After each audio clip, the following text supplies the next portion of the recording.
able to strip RJ Barrett in transition. Westbrook back up the court. Here's Malik Monk, corner three, and he is on fire.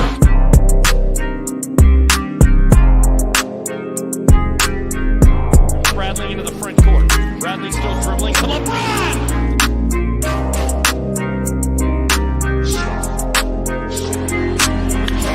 High and deep. Way back right center field. We are tied. Cody Bellinger strikes again.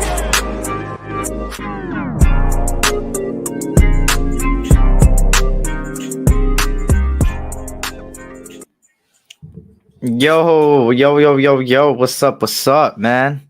Welcome to the SC Experience, aka your boy Eric, man. Yep, I am live, man. I took a break yesterday from lives because that whole 26-hour 4-day period of streaming of the combine, it was amazing, man. It was good numbers, great, we got to 420, so that's always good. But today there has been a lot of news, a lot of big news, and it's crazy because it only happened in a matter of 30 minutes. So many things happen: franchise tags, trades, and we'll talk about it, man. I'm gonna give you my point of view fully into detail of what I feel about it and what we should do, and just saying this is like my opinion when it goes like here. So starting off, let me shout out the chat real quick.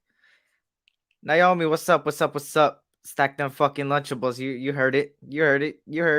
Look at it right there. Stack them fucking Lunchables. You already know what it is. What's good, Anthony Price? What's good? I want Rodgers as my manager. He played the Packers to pay him. Hey, pause, Derek Carr. Pause, Carr. Pause. Facts.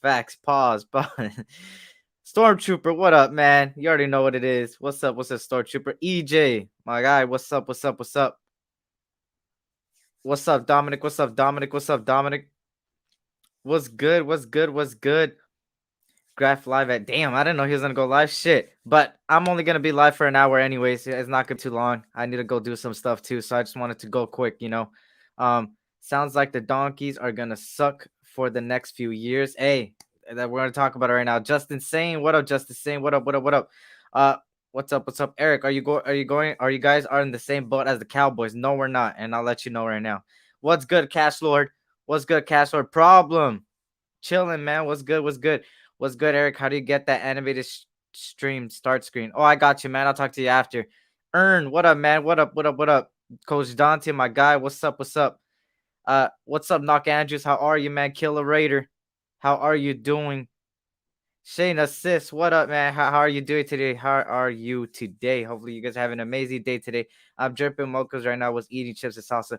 So I just want to, I was waiting. What up, Thomas?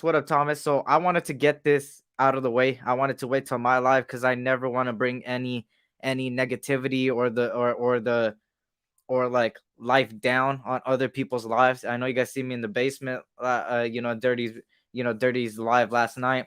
Y'all see me on Hammers earlier, and I wanted to wait till my live in order to say this, because if you ever see me look down, it's probably because of why. Yesterday, I got some very, very, very sad news. One of my high school friends ended up passing away at 3 a.m. Due to a car crash. So, yeah, it was pretty tough for me yesterday. I tried keeping a smile. I looked good last night because for me, I'm so used to it, numbing, like the numbing of people passing away, that I just keep it pushing. And that's why I always tell you guys, man, life is too short. And, I just want to say thank you guys for supporting me.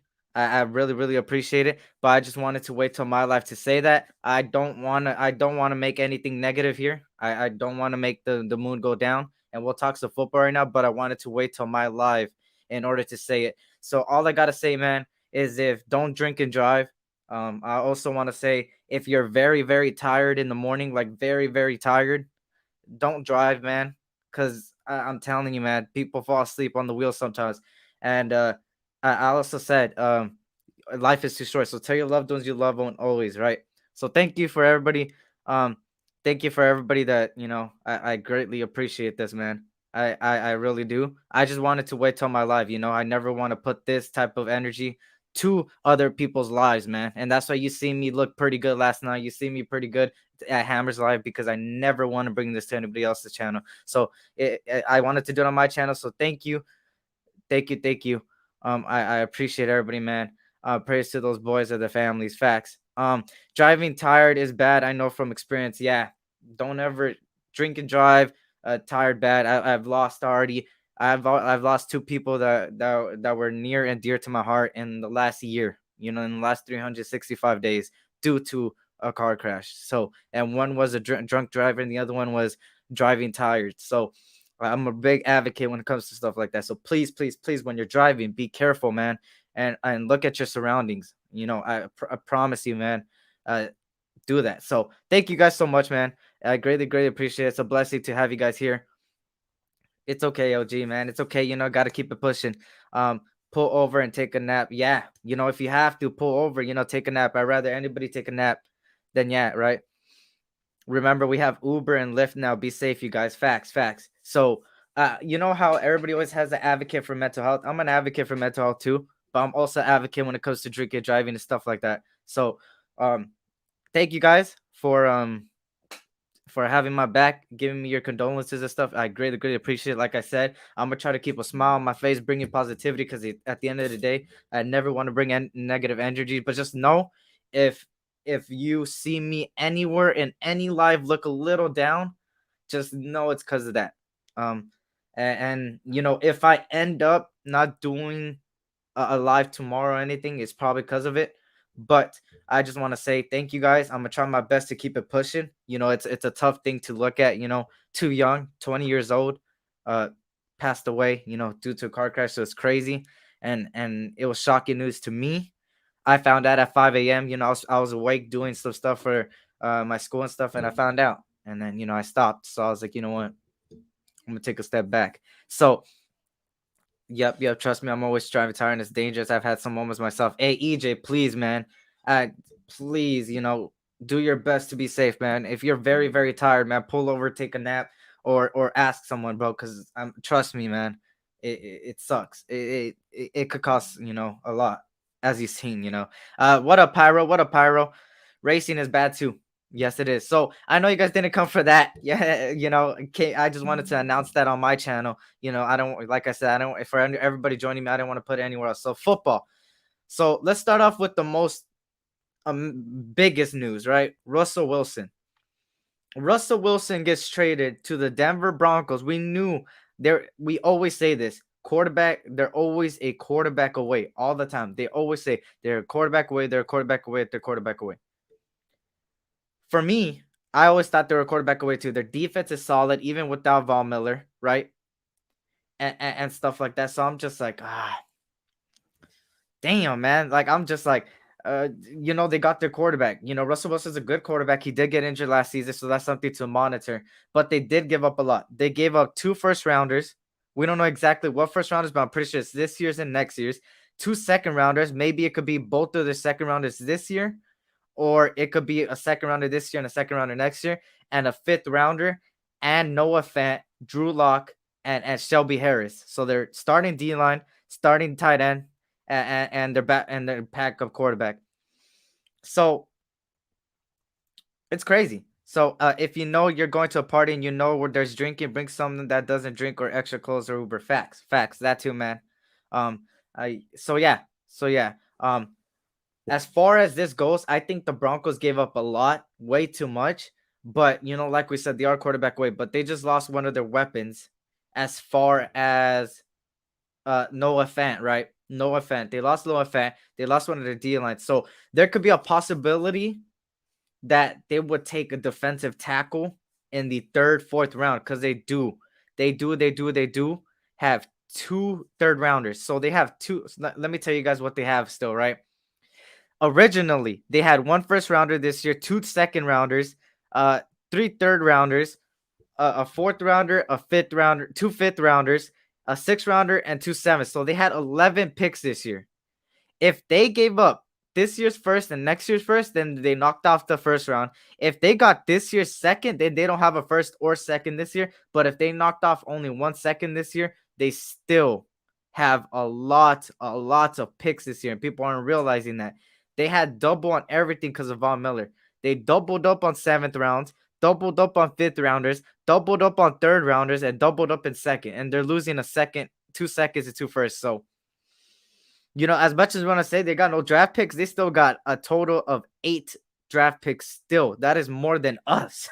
So that's something to keep a monitor on, right? As far as the cap space, I mean, Russell Wilson's contract is not that much. I started analyzing it, right? As far as the contract goes, it's not that much. It's like 19 mil, a 24 cap hit. It's not that bad for Russell Wilson. Not that bad at all. So, but they did lose, like I said, their starting tight end, their defensive lineman. They did give up quite much still. They don't got a first rounder, so they can't build up no O-line starting only. In the 3rd round, there maybe go like a tight end. They'll maybe go a tight end at 3rd, but who knows? Seattle's rebuilding. We could already check. Seattle could do 2 things, right?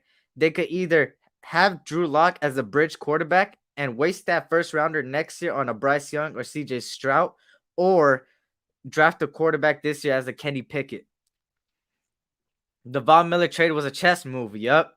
I hear a lot of buzz out of the NFL. I had to stop by to get some news. Yep. So I'm talking right now about Russell Wilson to the Broncos. So they gave up Noah Fant, they gave up Shelby Harris, they gave up Drew Lock, they gave up 2 first rounders, 2 second rounders, and a 5th rounder. And they got in return Russell Wilson and a 4th rounder.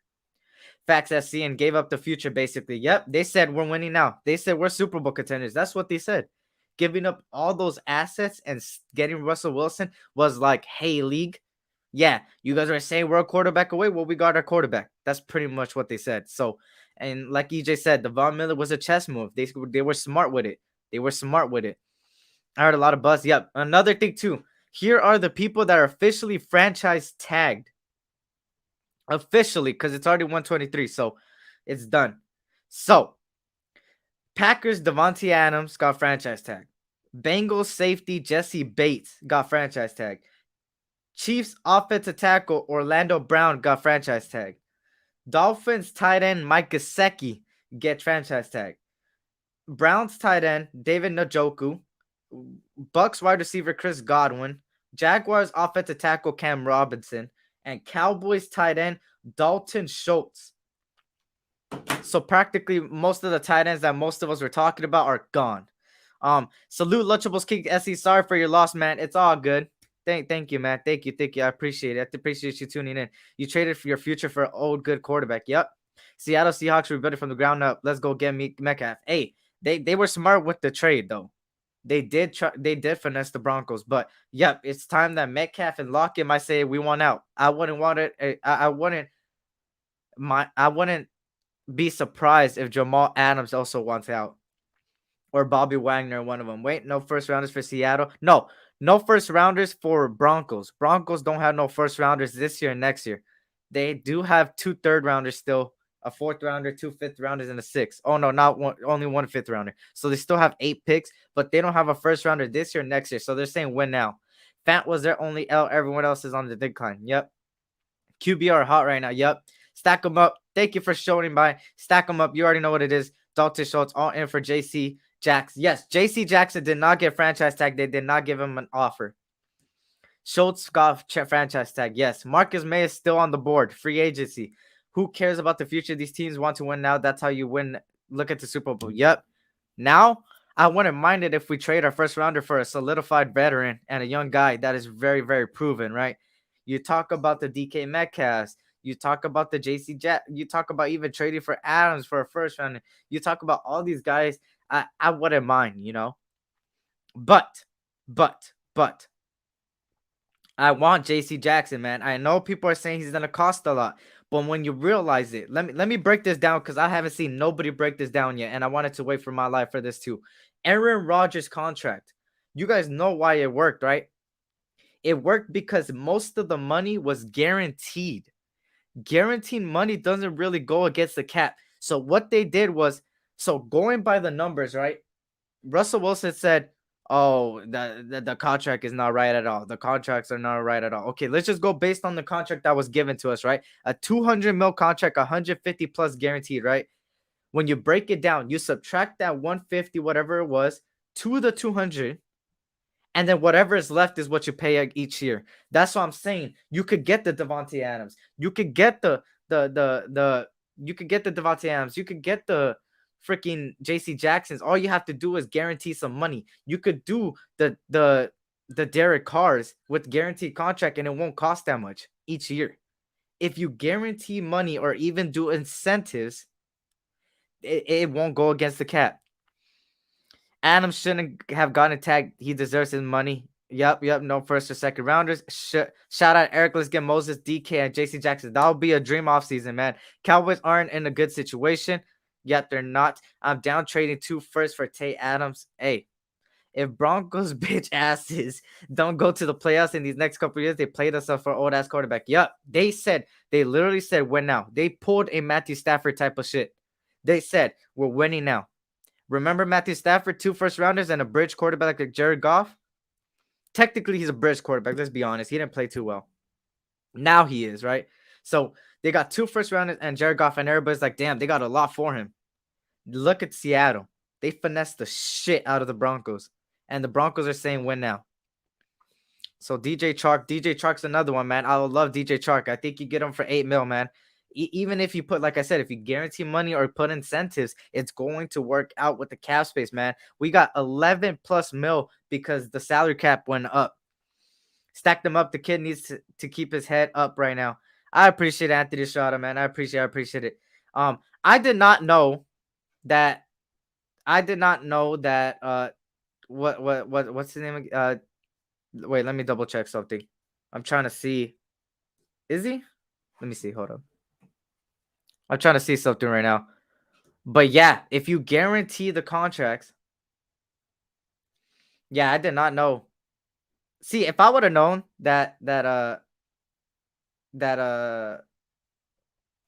it called? If I would have known that they were gonna get Russell Wilson, I would have said completely different what I was saying about the offseason. But I think regardless, we need to build. We need to build up this defense because at this point, as much as a lot of people say DC is the 4th ranked quarterback now, and we need to trade DC, that's not gonna work.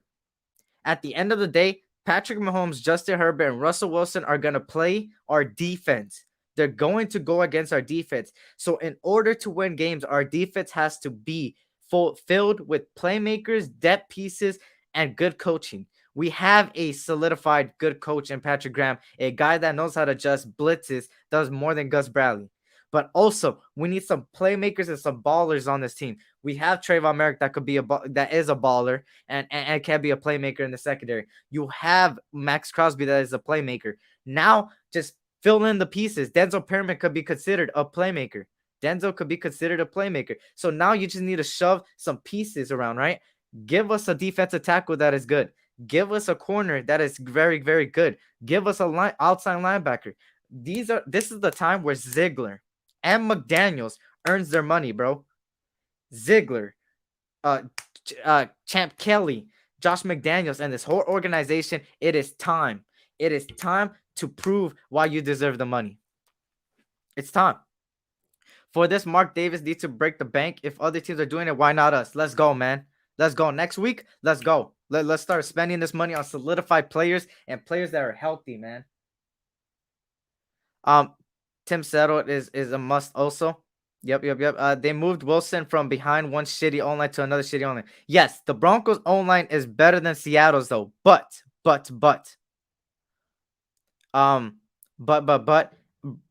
they are both shitty. Phoenix, you act like season starts tomorrow. We still have an off season. Wait, who said? They don't have a team as good as the Rams because the O-line is trash. They don't have AD. Aaron Donald. Yeah. The Broncos. They do have a top 10 defense. And they do got some weapons. But they just lost their tight end. They lost their starting defensive line. They lost their first rounder and second rounder. So at this point, you start to question, what are they going to do? Yeah, I don't know who Tim Settle is. I go lie. I was going to ask too, but I don't want to sound dumb. EJ, who's Tim Settle? Are you talking about like Tim Patrick or like Tim? Let me know. Phoenix, what's good, bros? Blessings to all. What a squints. Denver will get more weapons. We just have to build the team, get DC more weapons, and build this defense full of dogs. Yep, we need playmakers, man. And like I said, man, to everybody that is probably looking at, I didn't know. You know, I was on Hammers Live. I did not know Docs was gonna go live. I mean, I think he just created the live. So don't worry. So if you want to stay, man, I'm not gonna take up much of your time, y'all. I'm not. I'm only gonna be here for an hour. I'm already 20 minutes in. So in 40 minutes, I'll end it. Don't worry. I'm only gonna be here for about an hour. So don't worry. If you want to go to Docs' live, it's fine. But if you want to wait with me here and see my point of view before going over there, I'll greatly appreciate it too. Like I said, I'm not going to be here for long, so I'm not going to take up everybody's time, you know. Is Young DT Raiders are 4th. Yep. Raiders are, as of right now, from a standpoint of where the roster is, because we don't got a lot of pieces yet, is technically 4th. But if we make the right moves, we could be in the top 3, top 2, man. We just have to make the right moves, right? We need some playmakers. Haha, Denver is so dumb. They're going to be the Denver Unicorns next couple of seasons. Hey, facts. LML, same. I don't want to act like I know people when I don't. Yeah. Oh, the D tackle next to Allen. Yeah. Got you. He's good. He's good. That whole defensive line for Washington is very, very, very good. It's very, very good. So yeah, I'll take I have to look more into him, but then I'll give you a right price for him. EJ, what do you think we could give him as far as contract, you know, for the Washington guy? I appreciate it, man. Now I'll chill with you. I appreciate it. I could go rewatch Graphs Live from the beginning. Okay, I appreciate it, man. Thank you. I'm cooling with Goger Gangster. Thank you. I'm watching both. I appreciate it. I appreciate y'all staying, man. Thank you, Dominic. For whoever stays, man. Like I said, I'm not gonna take up too much of your time. I got about 40 minutes left. So yeah, so that's a big news there. Devontae Adams getting franchise tagged. It was 50-50 with Adams. You know, I didn't put my eggs all in one basket, thankfully. You know, I did put my eggs in one basket with Josh McDaniels. With Jim Harbaugh and Vic Fangio. So now I learned my lesson there because then we went Josh McDaniels route and Patrick Graham route. So now I'm not going to put my eggs in one basket. So I did have Adams at the top of the list, but that doesn't mean I had backups. Allen Robinson is somebody that's solidified. DJ Chark, Brandon Cooks, you know, Cooks trading for him. You could do a lot of things with this team. You could do a lot of things with this team right now, man. We're in a good spot as far as draft picks, as far as draft goals, as far as everything, right? So, what a Raider Two-Face. Make sure to hit that like button, man. I forgot to say, make sure to hit that like button. You know, I'll greatly appreciate it. But yeah, so Cheap, he's coming off a 4-year 2.7. Hey, I'm all for it then. I'm gonna look into him, check out some of the stats and stuff. Did you see one of the comments on Hammers Live? One person is believing the media saying we're going to be in last place. See, I'm not gonna buy into the media when they say we're gonna be in last place, bro. Remember last year, y'all? Let's all take a back to the past. Let's go to the past real quick, y'all. Picture this, right? It's 2020. We're entering the 2021 season. Media sources. Derek Carr is gonna get traded. Blah blah blah. All this stuff. You know, we're drafting this, drafting that. We get it was a reach to get Leatherwood and all this offseason talk. Remember that? Oh, they got Kenya Drake. They got Yannick Ngakwe in offseason. Remember that? Facts. Trip down memory lane. And then remember what the media said? You guys remember what the media said at that time about the Raiders? We're going to be in last place last year. They said that entering the 2021 season. They said we're not making the playoffs and there's no way in hell we're going to be even in the record. And what happened, y'all? So somebody tell me what happened after. We freaking made the playoffs, bro. And we knocked out the Chargers. Ain't that about crazy? It's funny to me that this media always expects the Raiders to be last. And I get it. The last 20 years haven't been the best. But damn, man. I love it when we're underdogs, bro. I love it. I love it when we're underdogs, man. People are gonna sleep on the Raiders even more. Love it. Yep. I want to be an underdog. I'd rather be an underdog than be somebody that's favorited. I love being the underdog, man.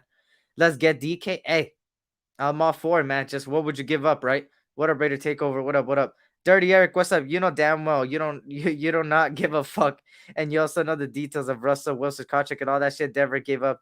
Get him. You know you are happy. We still have Yannick and Max. Yeah, like at first, I'm gonna be honest.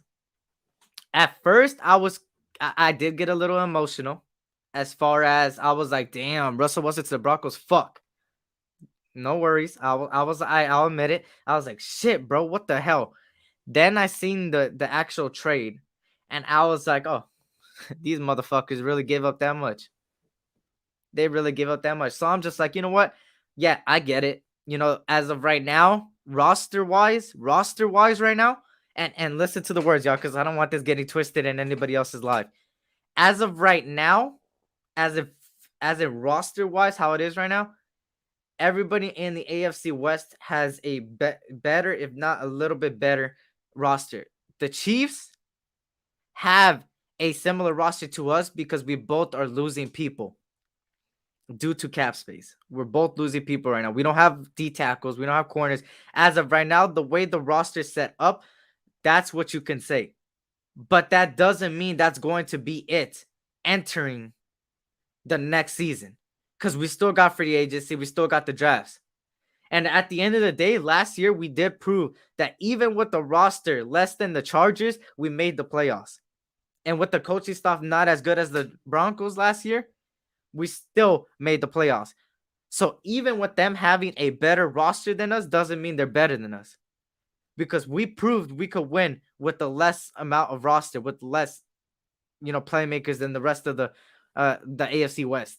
So at the end of the day, they could talk all they want.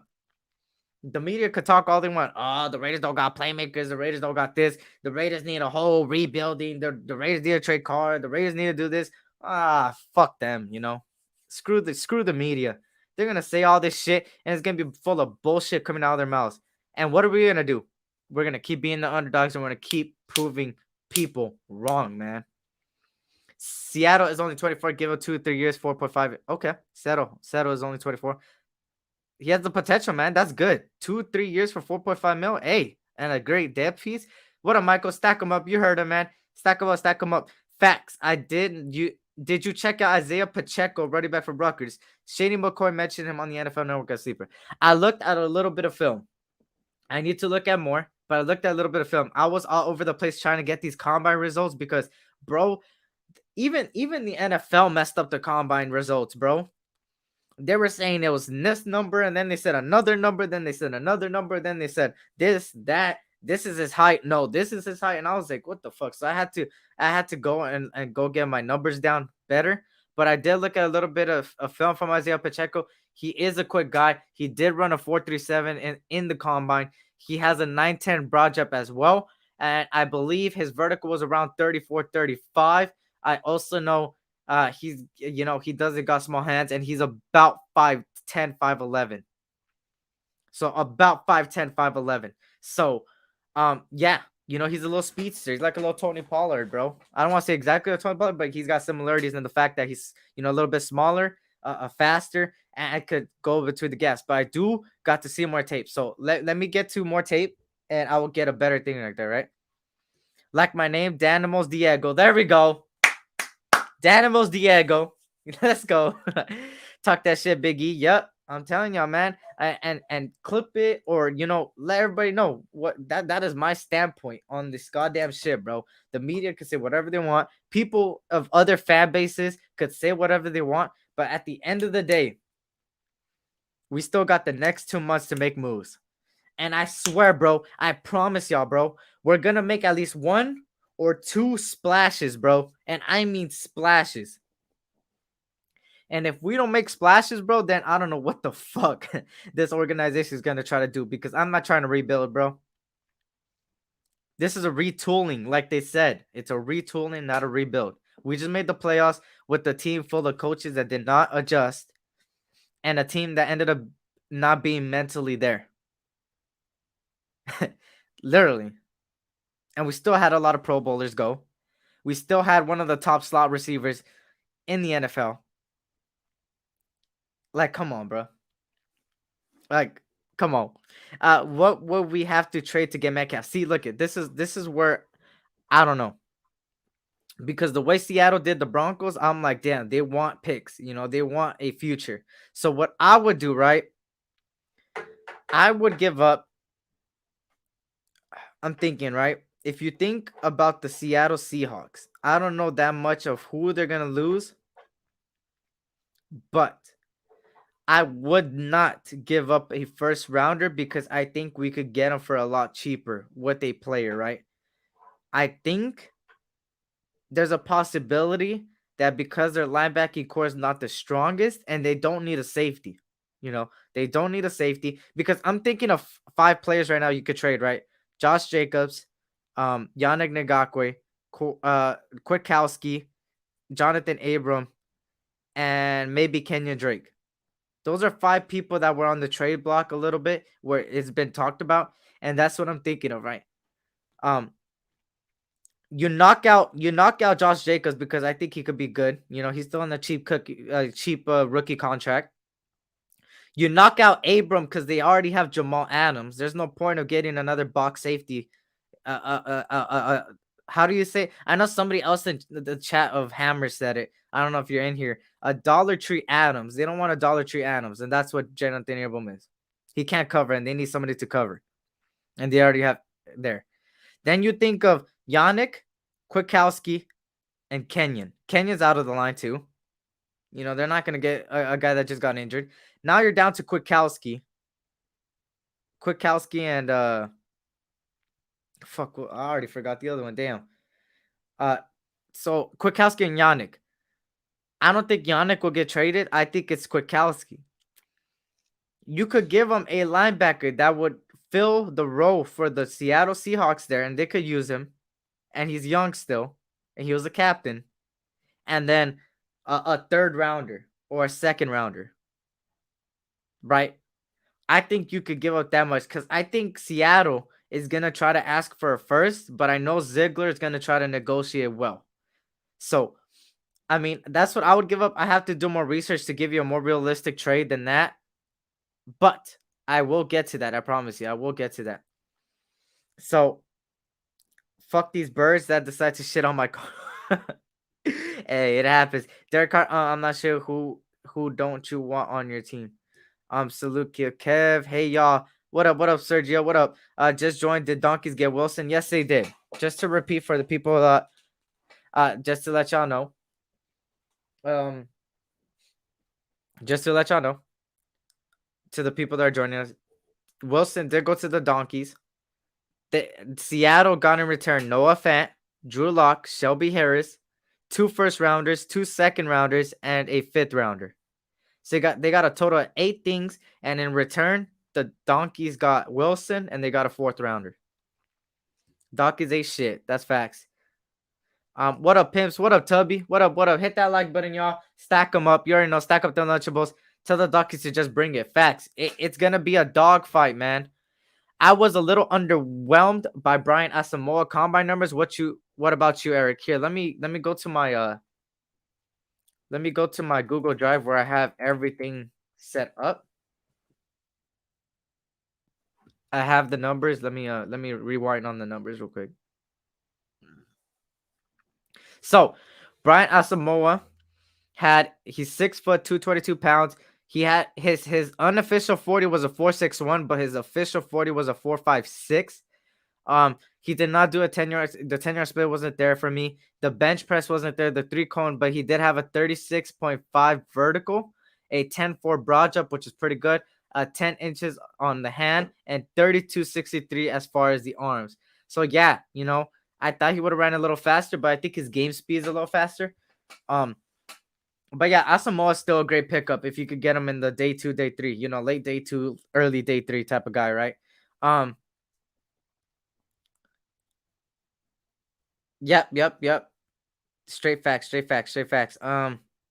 We have no corner. That's the thing right there, and that's what I'm saying. I said this earlier, and I'm gonna repeat it. So nobody twist my words. I'm not saying that we're gonna be the 4th ranked team. No, I'm saying as of right now, where our roster looks like right now, before free agency, before the draft, Everybody else in the AFC West has a better roster right now. Because you got to realize we don't got no D tackles at all. We don't got corners except for Trayvon Mullen, Nixon, and freaking Nate Hobbs. And let's be honest, Nixon is not that good. And then you only have one safety in the backfield. Your linebacking cores only consist of Perriman, Kwiatkowski, and Littleton. And Kwiatkowski might be on the way out. And then on top of that, you got your offense where you don't got a number one receiver. You don't got a right tackle or a guard. So you got to realize, we still got to make some moves, right? We could trade Diablo. Hey, I don't. It could be a possibility, right? If Brees Hall is their second pick, I would pull the trigger. Brees Hall is a beast, bro. Brees Hall is a beast. But I think that in the first and second round, I want to go defense. I want to get, like a Devin Lloyd, a Kobe Dean, or, like an Andrew Booth, or, get a D tackle in the second, like a Devontae Wyatt, or like a Travis Jones, or like a Logan Hall, people like that. But would I be mad if they end up going Brees Hall? Not at all. As long as it's not in the first. I don't want to get a running back in the first. Vending machine. Russell has to deal with 6 games containing these coming at him. Max and Yannick, Ingram and Jones, Clark and Tillery, and Bosa. And if we get Abram in the box, what the fuck do you think is really gonna happen? We're gonna blitz the shit out of Wilson. There's gonna be a QB spy, and most likely Jonathan Abram is the QB spy. We're going to make sports analysts and media fall out of their chairs this season. That's facts. Oh, Canteen, they have had the contract for a minute. Machines are always empty. I like Wyatt a lot. He's the best of the 2 Georgia DTs. Yeah, I like Wyatt a lot too, man. I think, he's going to be a great player in this league, and he would be great on the Raiders, man. I think we would be a perfect fit for him, of course. We'll be a perfect fit for him. What did Sanjit say? Which part did he say? Because I ain't gonna lie, I only watch, a couple people. We have our own conversation over here. My bad. Oh, nah, it's good, EJ. It's good, EJ. Go ahead. Y'all can talk, bro. My bad. I just always pop up the comments. Denver online is trash. They just gave away all their picks that could have made it better. Yeah, that's the thing right there. Their online is shitty, but it is better than Seattle's. But they did give up their first and second. So, in reality, they would have to go with, how is their cap space this year? Anybody know? I do not know the cap space. I think that they might try to sign somebody for the very, very minimum in the free agency, and they'll try to go in the draft in the 3rd, 4th, 5th round because it is online alignment deep. But I'm telling you, man, this is the difference between last year and this year. We got a guy that blitzes, bro. And we seen last year when this team blitzed, we got to the quarterback. And that's what should have been happening. So now we got a Patrick Graham that's going to scheme and be very secretive of what he runs while blitzing. He knows how to disguise a blitz, bro. Because it's a 3-4, right? You have your nose tackle, a D tackle, and then you have your edges, of course, a person that could cover, which is, the hybrid, the outside linebacker type of guy, right? So the outside linebacker type of guy, right? We need an outside linebacker pretty much. Kuntz is pretty good. I like Jermaine Johnson the second a lot. People that could cover and pass rush, right? They could have Jonathan Abram next to Max Crosby and act like he's going to blitz and then drop him in coverage. He could also disguise a zone into a man, or disguise a zone into a blitz and a man into a blitz. It's crazy the way Patrick Graham schemes, bro. And just to run you some numbers, y'all. This is some interesting numbers.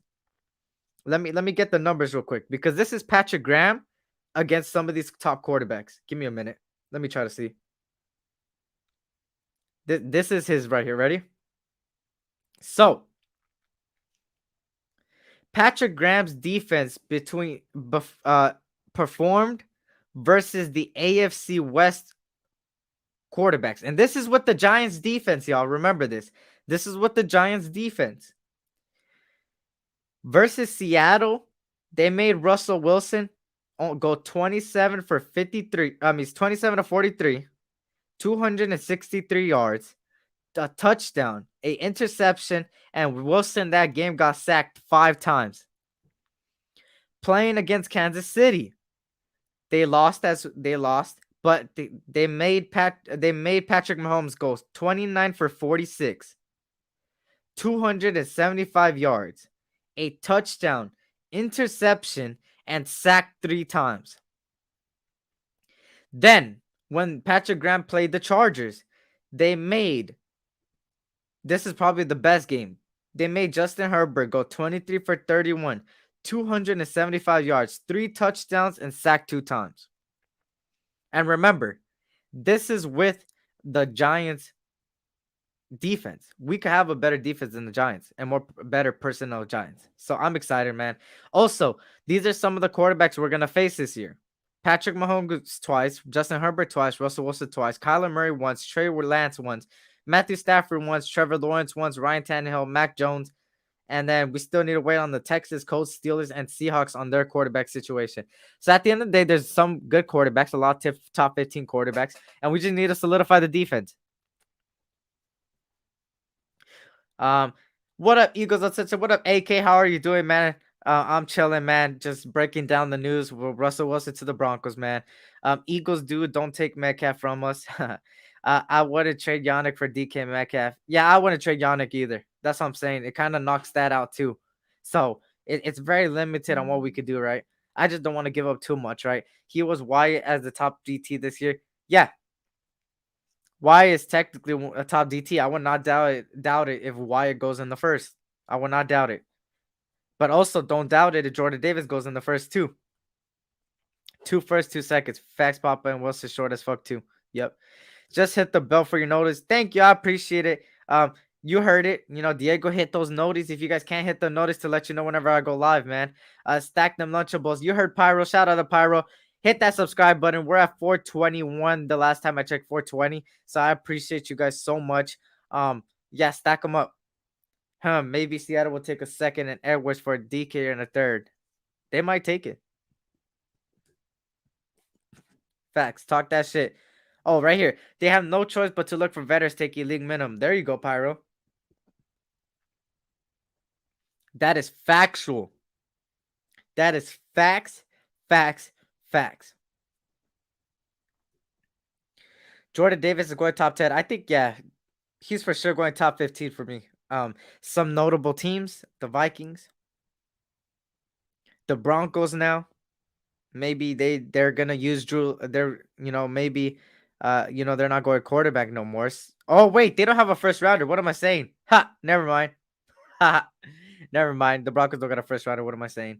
The Vikings, the Ravens, the Eagles. Those are some teams that could take a D tackle in the first, and they all have top 15 picks. I said the Broncos. They don't even got a first. They don't got a first.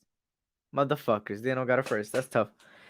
That's what they get, man. They want to win now. They want to win now. Shit. Go ahead. Win now. Who for sure is on the board for 22? So I think Devin Lloyd's off the board by 22. I think Stingley and Sauce Gardner, possibly Booth, may be off the board. I think Dean could have the possibility of going off the board. I also think Jordan Davis is off the board. I think there's a possibility Wyatt could also be off the board. To Marvin Leo, of course. There could be a possibility that Charles Cross, Trevor Penny could be off the board.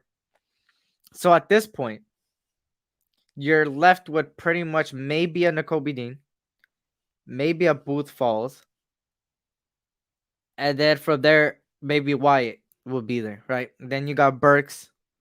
Burks may be there. Drake London may be there. And some notable guys, right? At that point, I would trade back. I ain't gonna lie. If Devin Lloyd's off the board, and let's just say Burks goes too, there's a possibility you could see a trade back. So, they lost the 9 to Seattle. Yeah, my bad. Yeah. I forgot they did. The Eagles have 3 picks before our first pick. Yeah, they do. They could go double linebacker, man. Olave is an interesting one, right? I think Wilson is better than Olave, in my opinion, still. But Olave had a great combo, man. I think he's going in the first round. He's a little speedster, great round running, good hands. He could be a possibility as well. But if we're gonna go, if we don't have Burks on the board or like London, right? At that point, you start to see maybe somebody like, let's just say this is a realistic thing right here, guys. Because I want to be realistic as possible. So let's just say Tyler Linderbaum falls, right? They fall to 22, right? It's the 22nd pick. The Raiders are on the clock. Linderbaum is there. What I could see happening is the Bengals, because they need offensive line help. What happens if they end up saying, "Hey Raiders, we want Tyler Linderbaum, and it looks like you might pick him. Can we can we discuss a trade?" I would pick up the phone and be like, "Okay, give me your first, which is your 30th pick, and give me a second rounder, and we'll give you that 22nd pick." Boom. You go back to 30th or 31st pick. I think it was the 31st pick, actually. You go back to 31st pick. You get yourself the same player you were going to get at 22. Then you go into the second round with 2 second rounders, and you get yourself some depth, some starters. Boom. Right? You could get a McCrary in the second. You could get a McDuffie. See, I know a lot of people are big on Elam. I technically have Booth and McDuffie and McCrary over Elam. Maybe I'm not looking at tape right or something, but what I seen from my personal opinion, I have those three corners over him. Maybe I have Elam over McDuffie just because of scheme fit, and just because McDuffie is more of that um um what's it called, a slot, slot corner, and we already got one technically. So so so that's a possibility, right? Oh, well, Raiders are starting to release guys. It's not a big name, but we have released defensive back Kayvon Frazier. They Raiders have released Kayvon Frazier, whoever the hell that is. I don't know who that is. So I have McDuffie, Elam, McCrary, Booth. Okay. Yeah, for me, I have McCrary. Oh no, I have Booth, McCrary, Elam, then McDuffie. That's my list right there. But I still need to look at more tape. What up? If I'm lying, I'm dying podcast. He says, yeah, I wish that's a dream. Yeah. I could see us trading back. I could see us trading back too. If Lloyd and Davis and the top 2 to 3 corners are gone, I'm going back. Even if we trade the early second and take a few picks. Yeah. If we could get that, that would be amazing. Just saying, if you guys are new here, hit that like button, hit that subscribe button as well, man. We're on the road to 500. I'm trying to hit 500 by before the draft. Some said I could hit 1,000 before the actual NFL season, which it's a long way to go. But I'm gonna keep grinding. So hopefully I could get there. But like I said, my goal is 500 before the draft. So the draft is in about a month and a couple weeks. So hopefully I could hit 500 before then. Nobody in our division has a top 15 pick. Yeah. So that's good.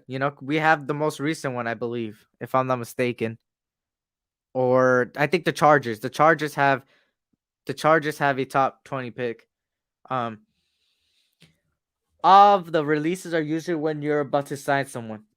Hey, we're about to, in the next few days, we're about to see a lot of restructuring. We're gonna see some extensions. We're gonna see some releases like that. The Raiders are gonna start making moves, man. I think, you know what? People are playing checkers. We're playing chess out here, because if you think about it, right? Let's just say Ziggler is kind of going back and waiting for the franchise tag to be over and looking at everything, the news and everything, and looking at it, right? What happens? He's just sitting there like this with his hands like this, looking at the TV, being like, okay, the Broncos are making moves. The Chargers have cap space. They got a first rounder before us. The Chiefs, they look like they're gonna try to get another receiver to help their offense. Okay, you guys want to play some checkers? Okay, we'll play some chess over here. You know what? I'm gonna be I'm gonna be I'm gonna play chess where I have the queen, and the queen could go anywhere in the board.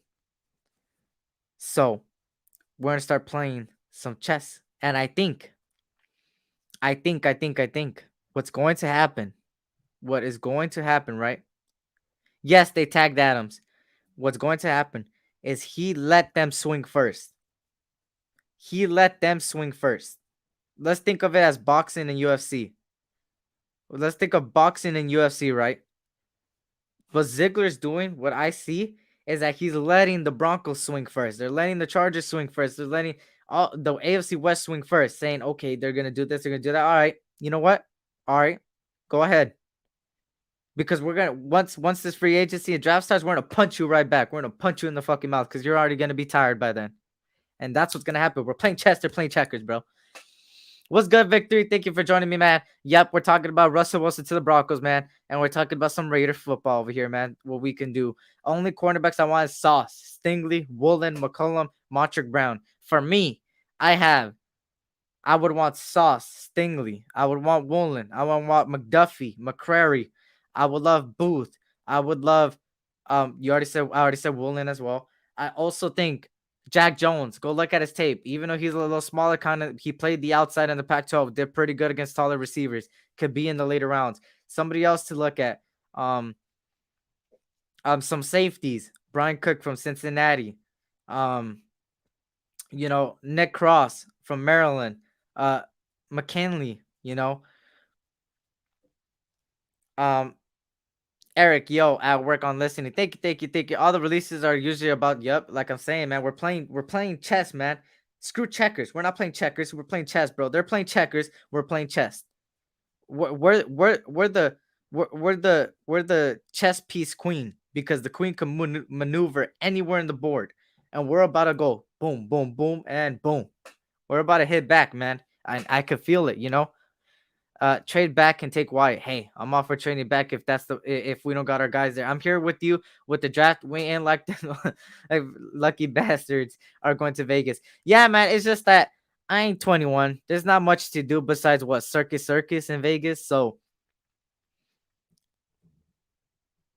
like I'm gonna wait till I'm 21, which I turned 21 in August, so I should be ready to go for the Raider season. So they gave up Rogers and Bank are making Adams play for money pennies. Yeah. It's like I said earlier, it's the way they constructed the contract, and people aren't realizing it, right? Let me break it down to you real quick, just to say it again, just to repeat. If you guarantee money, you subtract what I personally do, maybe I'll be wrong, but what I do is I subtract that guaranteed money to the total amount of money they're going to give the certain players. So as far as this, it's 150 plus mil guaranteed and 200 million in total. When you think about it, you subtract that 150 from the 200 and then you divide it into how many years you give the extension, and that's how many per year. So this is what I said for the DC contract, right? I would give DC 3 years, 115 mil, and then give him 45 guaranteed. 45 mil guaranteed. That means you would only have to pay him 23 mil from the cap space a year, but he would still have that 45 guaranteed money. That is not against the cap. And you have an extension for 3 years, and boom, you got yourself an open cap space, more cap space. You free around 20 mil at that point, 30 mil. That's how you have to do it. That's why when people say, "Oh, Adams is too expensive," and JC Jackson is too expensive, and Allen Robinson, bro, it's the way you negotiate the contract. I'm gonna keep saying this. It's the way you negotiate the contract. It's the way you built that contract. Even incentives. You wonder why Mariota didn't play last season, right? The reason Mariota didn't play last season wasn't because he was horrible. It was because the incentives that was given in that contract. If you remember that contract, it was around 10 mil overall. We said, oh, we're overpaying, but it was 1 year, 10 mil, but half of that was incentives. It was how many snaps he played and all those things, right? What our organization did was, we're not playing you, so we want to pay you the full money. And then boom, they finessed and they didn't have to hurt the cap. You could also put incentives and negotiate. How about 3 years, 70 mil, 60 mil for a guarantee? That would open up like 40 mil cap space, bro. Hey, I would love that, but I don't think he'll take 70 mil, man. I mean, I don't think he'll take I don't think he'll take. Wait, so you're saying? Oh, okay. So you're saying out of my okay, 3 years, 70 mil, guaranteed 60 for Carr. Okay, that could be a possibility too.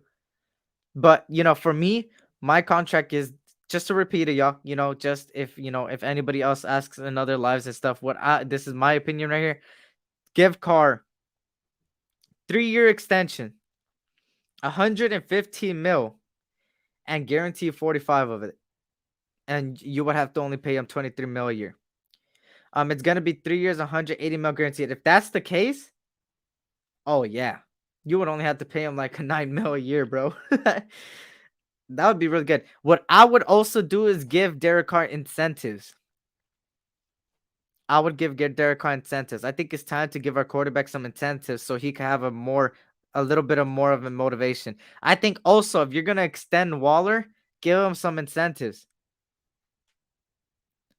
You know, if you, if you, let's just say, if you,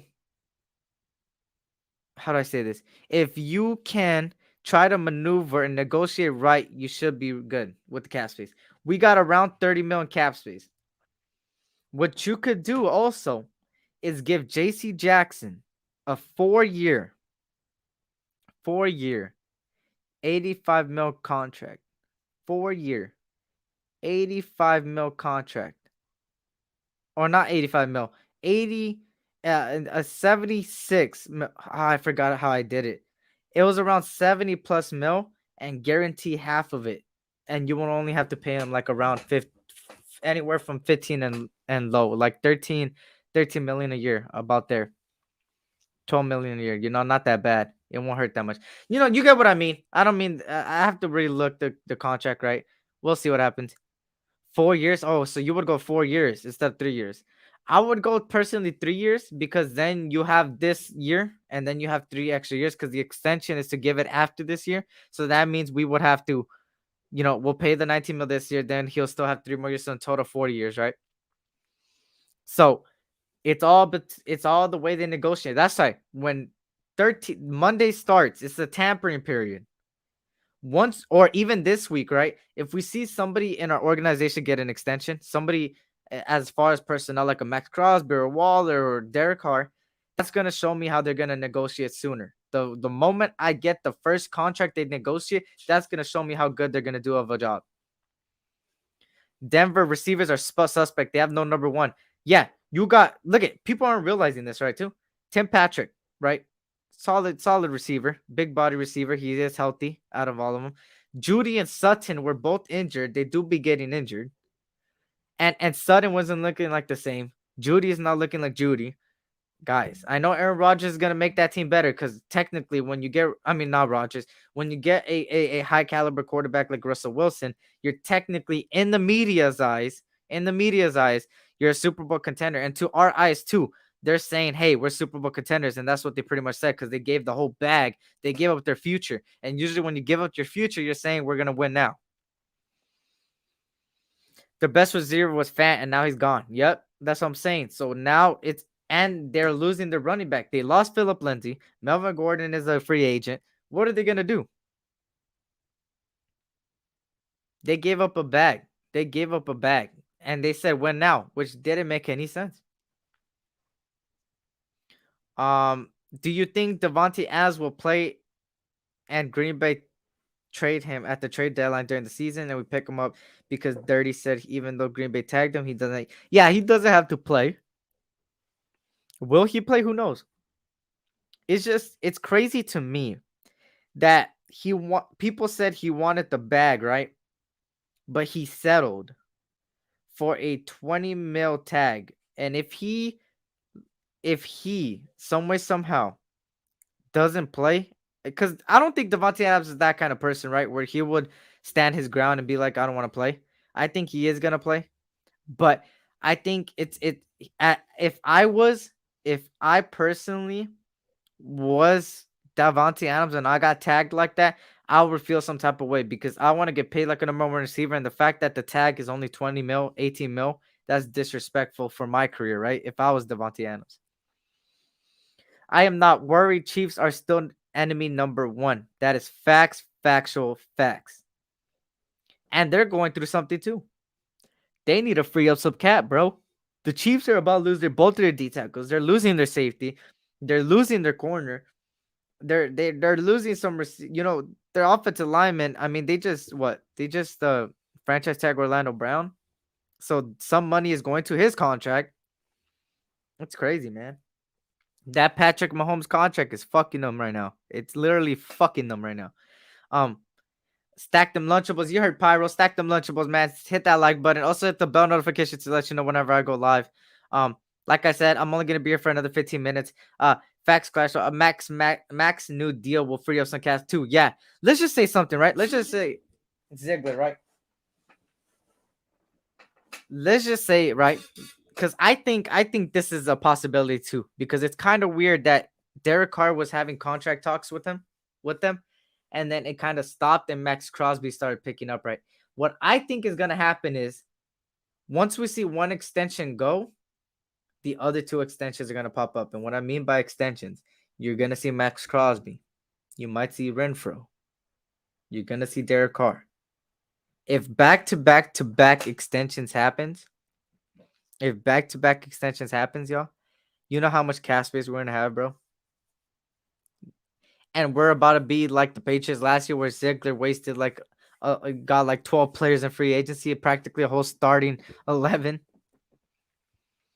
I'm telling you, man, they have a plan. And the next few days, get ready for an extension, bro. And if they don't do an extension, then it's kind of like, you know. Donkeys want to be lambs so bad, lol. I just sold their future for short old.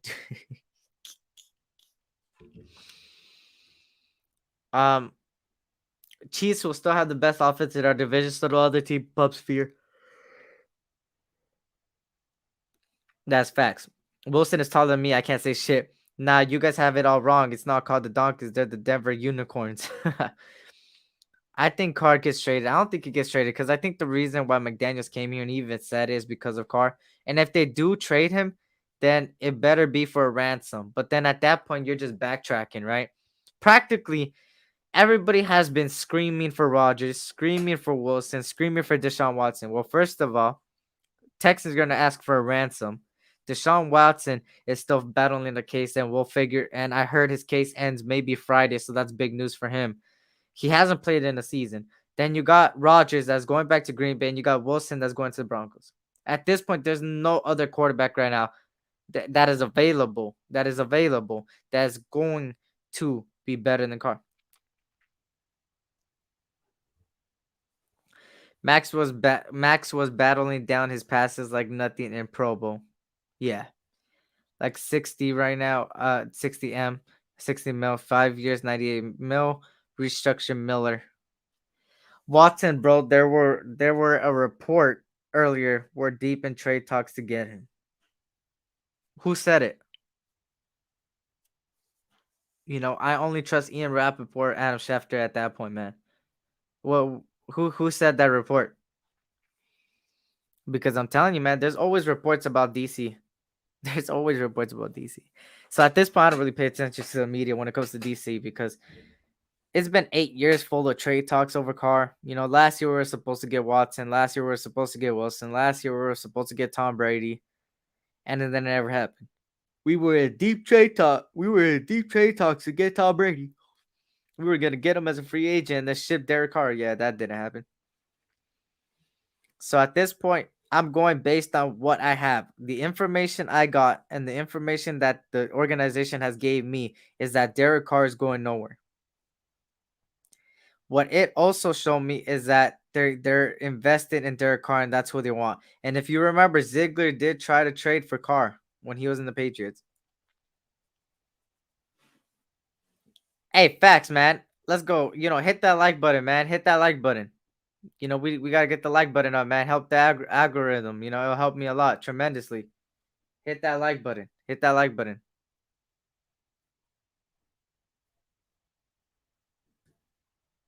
If we trade DC, we'll be setting ourselves back like a mug. Yeah, then we really will be the 4th ranked team. Like at that point, if we trade DC, because there's nobody better available, man. I'm not giving a ransom for, at the end of the day, we are win now mode where we should make the playoffs, but we're not win now in a case of Super Bowl. I think as Super Bowl caliber team might be next year, but I think playoff team should be this year. And giving them a ransom for Deshaun Watson and doing that, giving away Derek Carr, that's gonna affect us in the long term, man. And the whole thing is to build right now, make the playoffs, do pretty good in the playoffs, and then make it a Super Bowl caliber team, building up, building up, building up, and getting a future as well. So then we could really have a dynasty, man. We need a dynasty. I think we've been urging for a freaking dynasty, bro. We're tired of losing. We're tired of this, so it's time to build a dynasty, man. And we got the right coaches. We got doubled up on anything, uh, and stuff like that. So max deal is easier than DC. Yep. I'm in Colorado, and some Denver fans are already saying they gave us so much for Wilson. Yeah, they did. I think we will be in fourth place now. Yeah, right now, I think we're ranked fourth right now as far as rosters based right now. But as far as coaching staff, I think we're second. I think we're right below the Chiefs. I think the Chiefs are number one in coaching staff. Then it's us, and then it's the Chargers. Then it's the Broncos. Those are the way I'm doing, right? As far as coaching staff, we're ranked number 2 in the AFC West. As far as roster wise right now, pre free agency, pre draft, we're ranked 4th. But as far as heart, I think we're ranked number 1 in heart, man. We seen it last year. Salute, NorCal Raider Jesse. How are you doing today, man? Thank you for joining us. Hit that like button. Hit that bell notification as well, man. JMD has made to the playoffs. Mark Davis isn't accepting a backslide. It's facts. Raider Twan, what up, my boy? What up? What up? So they ain't trading Carr. I don't think they're trading Carr. I think they would give him an extension to open up more cap, maybe a 2 to 3 year extension, in my opinion. And paying Max now saves us money in the long run. Yep. So come on, Max Crosby, get the deal ready. I know you're not gonna ask for too much money. I know you're a humble guy. Because we gotta remember, Max is a humble guy, and he's gonna cherish anything. So he's not gonna take a pay cut, but he is gonna take a good contract that's gonna benefit him and the team, man. Because he's one of those type of players, man. Him, um, um, him. Who else? Renfro. I think. So, yeah. So yeah, we just gotta see, man. Let me see. Denver needs more than just Wilson. Yeah. I mean, practically their defense is pretty well, right? It's pretty well. It's just at that point you start to question, are they're win now, so they have to have a roster that's going to be a Super Bowl caliber team, because that's practically what you said. That's practically what the Broncos said.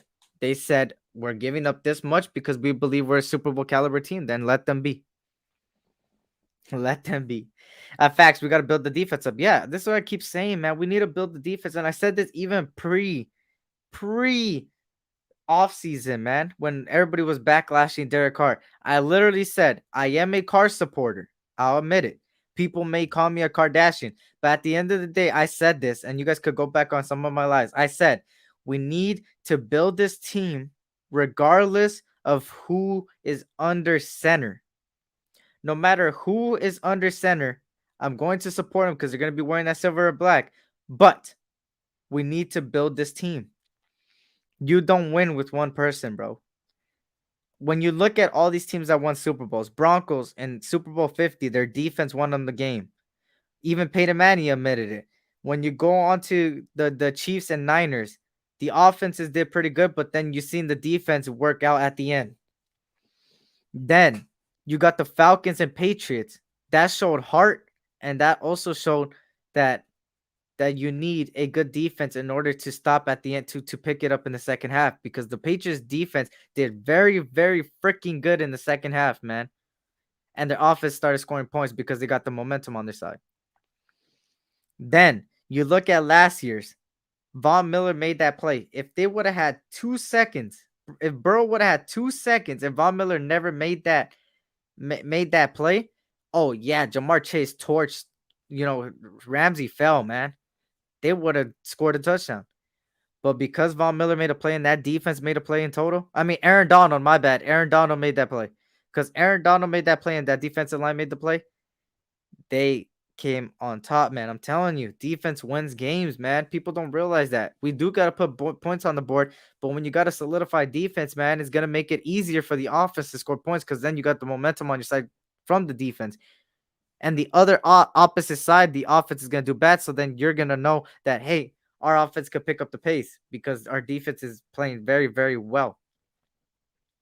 Hey, facts, brother. We got heart, though. We got heart, though.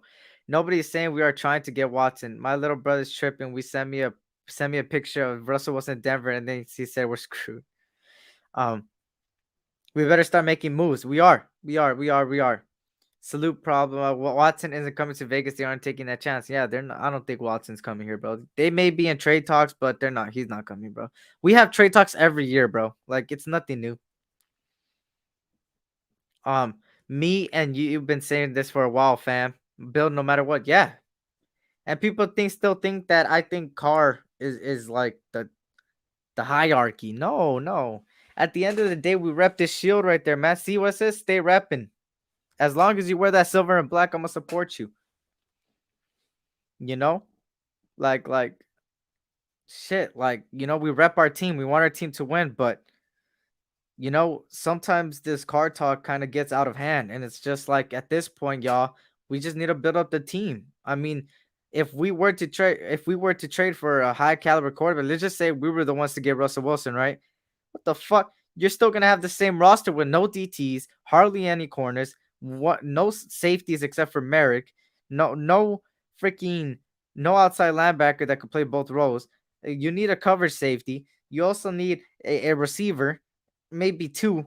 Then you still need another running back to help out in that running back by committee. Then you still need a guard and a tackle. Like that does not change. And then what? Trading for a high-end quarterback is gonna make things right? No, that's gonna fuck up our future. I get it. Carr is not top 5 quarterback. I get it. Carr could be a top 5 quarterback if they build a team around him and he has the potential. He has the potential. I'm not saying he is right now. But he's not a top 5 quarterback right now. As of last year, he's not a top 5 quarterback. He is top 10 in my books, but he ain't top 5. But if those top 5 quarterbacks ain't available, then what's the point? What happens if those 8 to 7, 9 quarterbacks or 10 quarterbacks, however you guys want to look at it, however your list is on Derek Carr, is how the hell are you going to trade for one of those quarterbacks if none of them are available? Like, it's crazy to me that right after the Broncos news, everybody wanted to trade Carr. It's like saying, hey, let's trade Carr. Let's get all these draft picks and let's just be 4th place this year after we just made the playoffs last year and let's just go through another fuckery again. Look at, see, imagine, y'all. A lot of people were calling for Wilson. They wanted Wilson. Remember, look at what the Seattle Seahawks did to the Broncos. Imagine if that was us, bro. You know how pissed we would have been for giving up that much? That's like giving up Abram, giving up Yannick, giving up Waller or Moreau, and then giving them both of our first from this year, next year, giving our second this year, second next year, and then giving up a 5th, and we get a 4th and a quarterback. What the fuck? Then we got no first rounders or second. That would be crazy, bro. And people wanted to trade Wilson, man.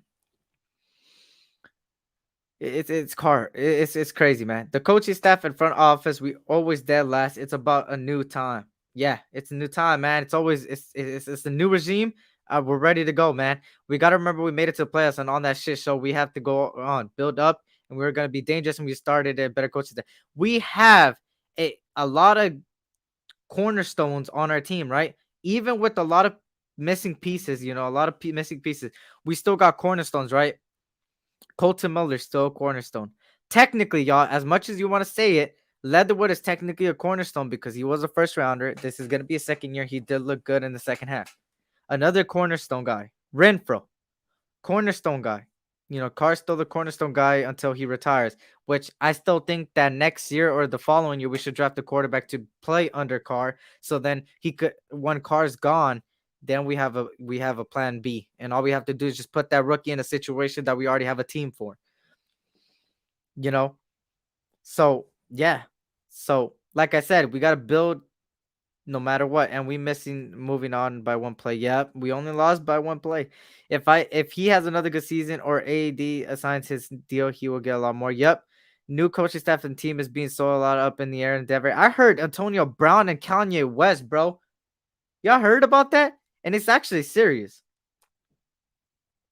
Apparently, Kanye West and Antonio Brown want to buy the Broncos.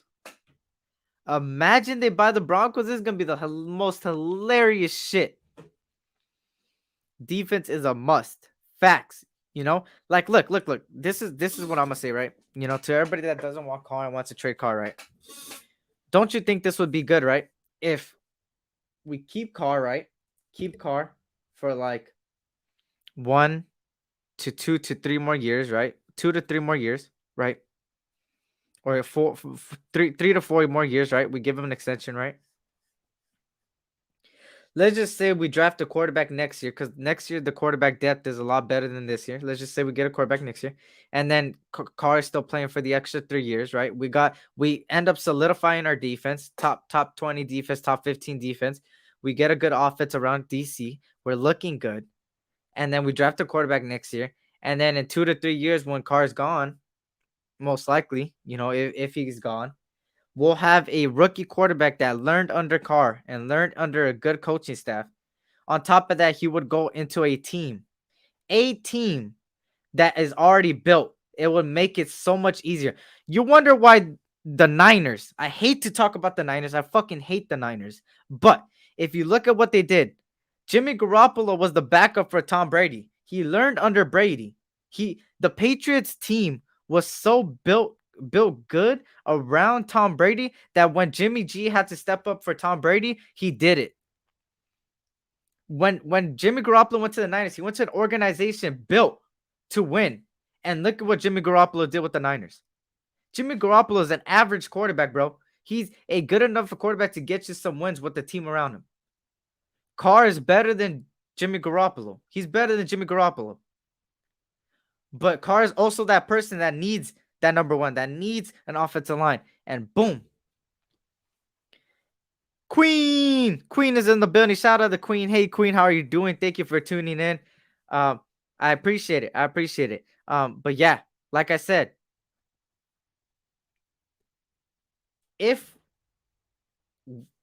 facts. Carr is better. Carr is better than Jimmy Garoppolo. Just imagine you give Carr a team. We'll be good. Never. Look, I'm going to run you some numbers. We have never had a top 20 defense in all of Carr's career.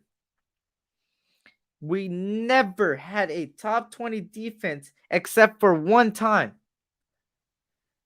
The first time we ever had a top 20 defense was the 20th ranked defense, and it was in 2016, and we all know we were a Super Bowl caliber team until Carr got hurt. Oh, but hey, it's Carr's fault why the organization didn't build this team. It's Carr's fault why we keep making excuses for him. The reason we're making excuses is because every year the organization is not building over Carr. Don't blame us for the excuses. Blame the fucking organization we had. They did not. It's crazy to me.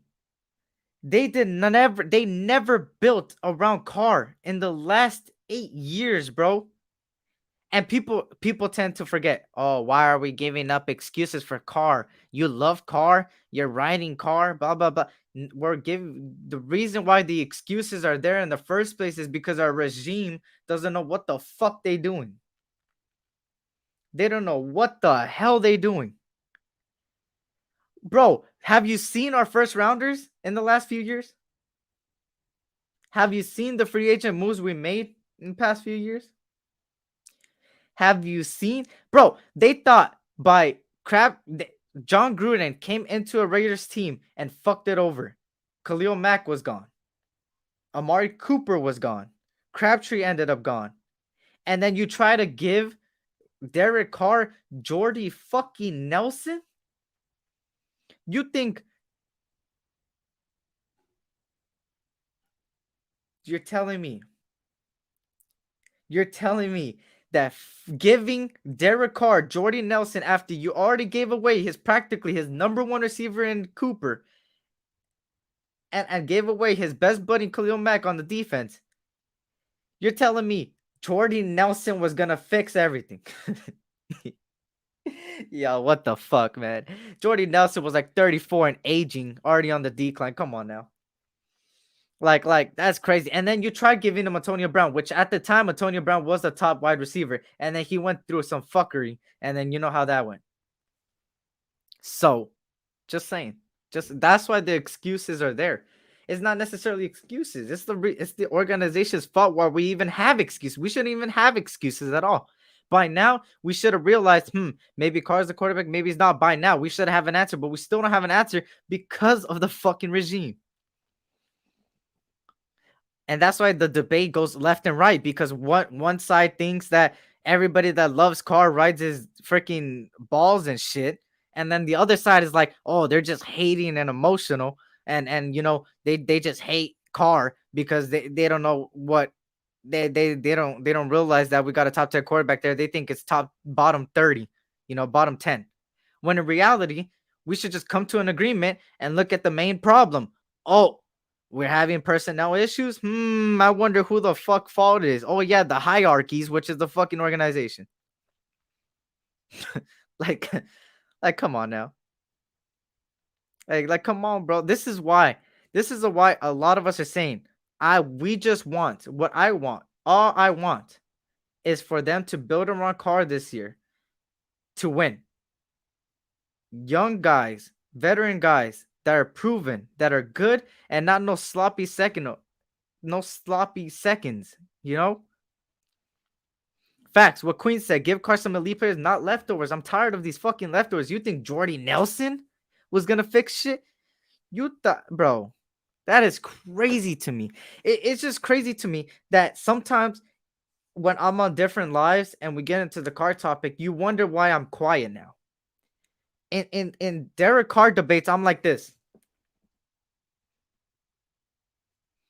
Because at this point, this whole debate is corny. And the reason why it's corny is because we're not realizing the main fucking problem, which is this organization, bro. Now, we got proven coaching staff. We got a proven organization. We got proven people with resumes all over, with proven guys. Now, let's get some proven personnel. Let's get some proven starters, some elite players, some playmakers, and let's build around Carr. And if Carr can't get it done, at least we have a team there for whoever comes under center next time. At least we have a team there. Boom, problem solved. That everybody will love it. Everybody will love it. It's crazy. No, Carr isn't a top 5, but look at me with a straight face to tell me Matthew Stafford is top 5. Yeah, Carr isn't top 5. I think he's top 10. I think Carr's top 10. Some may say he's 12th or 11th, but at the same time, he's a top 15 quarterback no matter whose board he's on. But Matthew Stafford this passing season, just behind our season, just based on last season, Matthew Stafford is a top 5 quarterback. He put up the stats, he did pretty good, and he won the Super Bowl, man. You got to give him credit where credit's due. Even though they did buy the team, but they did the right moves. They said win now. They gave up a bag for Matthew Stafford. They got Von Miller, Odell Beckham. They said, let me build around this quarterback to make sure he wins, and boom. Matthew Stafford's a good quarterback, man. I think Matthew Stafford's easily top 10, man. And he could be top 5, Exactly. Or a stable coaching staff. He's never had a coach. You know what's crazy? Another thing I tend to realize is that, people are like, why is Carr still here after 8 years? I wonder whose fault it is for that too. The organization. If you want a Carr out of here, talk to the organization. Don't talk to us that like Carr. Talk to the organization. It all falls on the organization.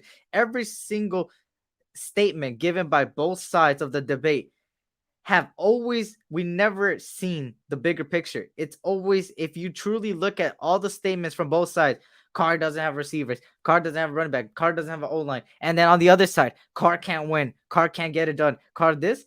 Whose fault is it? The organization, y'all. The organization. It falls on the organization. Like, bro, like, we're not gonna blame the organization at all. And then some may say, "Oh, you Carr lovers don't blame anybody else." Yes, we're blaming everybody else. It starts at the top tier. The top tier is third. The top tier is the management. The second tier is the coaching staff. And then the bottom tier is the players. Come on. Come on. Carr, yep, pray for Carr, man. Let's try to get a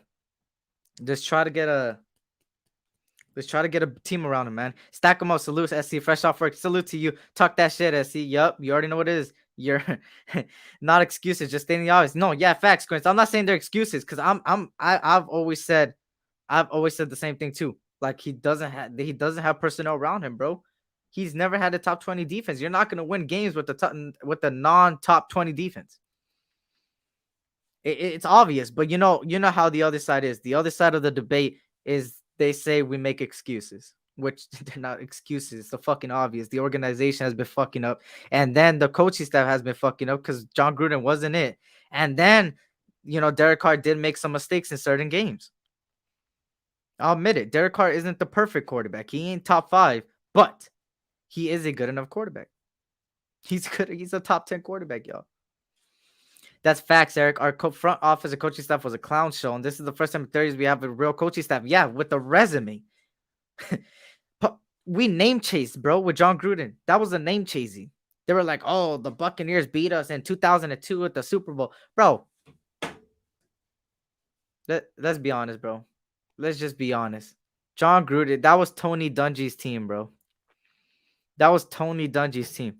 That wasn't Gruden's team. Bro, I'm just behind our team no matter what. I love this team, and our inconsistency of the higher ups have been questioned with facts, and nobody ever blames the organization. It's always Carr. Why can't we start at the top and then start blaming everybody else after that too? It's okay to blame Carr. Carr does have some blame sometimes in certain games, but he's not the only blame, and people only blame him. It's crazy. Like, I hate when they only blame him. Why are you even talking about Carr leaving? McDaniels already said he's a week 1 starter. I didn't say Carr was leaving. I was addressing the comments that said he was leaving. I'm not saying he's leaving. He's not gonna leave. That's why I fuck with you, bro. People bashing DC and the players when we need to be upset at the higher ups. Yeah, it starts at the higher ups. 453 players on the team, but Carr haters only see Carr on the back of every jersey. That's facts. Stafford is good, and I think DC is actually better in my opinion. Okay, yeah, that's a good take. You could make a debate there too. According to Scout, Colts are inquiring about Carr. Everybody's inquiring about Carr. I heard that, the Texans, the Texans are acquiring it because of Deshaun Watson. I heard the Colts. I heard the Washington football team. I've heard the Eagles even. I've heard a lot of things, bro. Drop the stack. You heard. Oh, Cash Lord. You want to talk about Carr? I can already tell, man. I'm about to head on out though. But I will have another show where you could talk, bro. I already know what you're gonna say. Yeah, I'm about to leave it a little bit.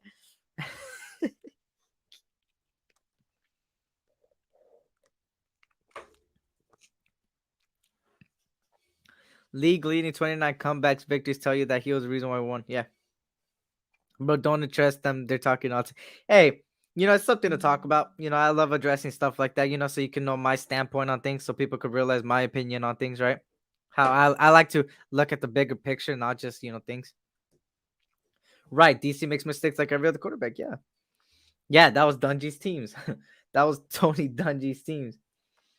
So apparently, the Washington football team tried to get Russell Wilson. They were willing to give up multiple first rounders and picks in 3 drafts, and they declined it because Russell Wilson didn't want to play for them. That's funny as hell. That's funny as hell. Yeah, so I'm trying to see any other news before we head on out, and then we'll head to doxes. Just give me a second, y'all. I'm trying to see if there's any other news. Today's deadline to assign the franchise tag has passed, and the Patriots did not use it on J.C. Jackson, which was a month-long expectation. Patriots had offered an extension during the season, but Jackson was patient, eyeing a chance at an open market. Now he gets it.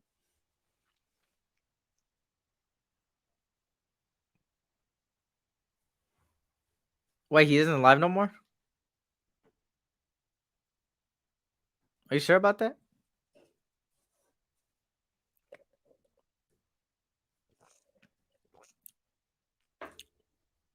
Oh, shit. Docs is gone?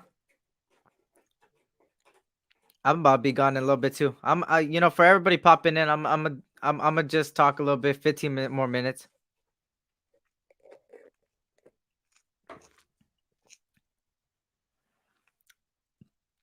To trade Carr, the price would be higher.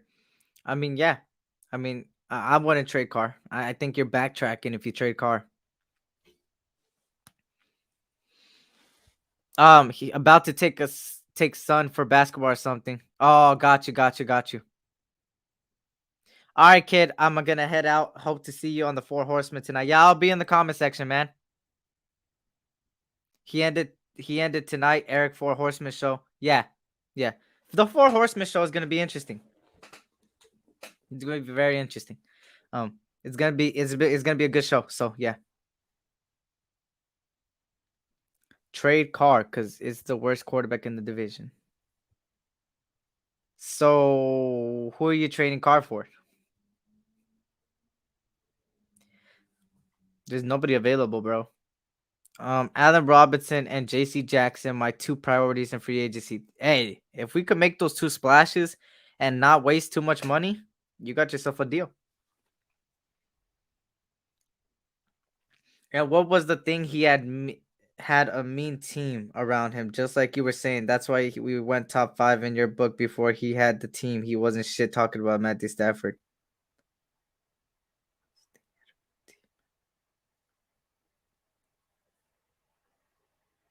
Yeah.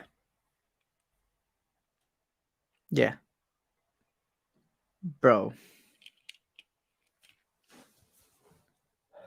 So, let me tell you this, right? Deshaun Watson. You think what would you give up for Deshaun Watson? Let me know your trade proposal. Let me know what your trade proposal for Deshaun Watson is. If the Colts and 2 seconds for a car be interesting, not saying to do it. Yeah, it'll be interesting. And at that point, I'll be like, give me another player.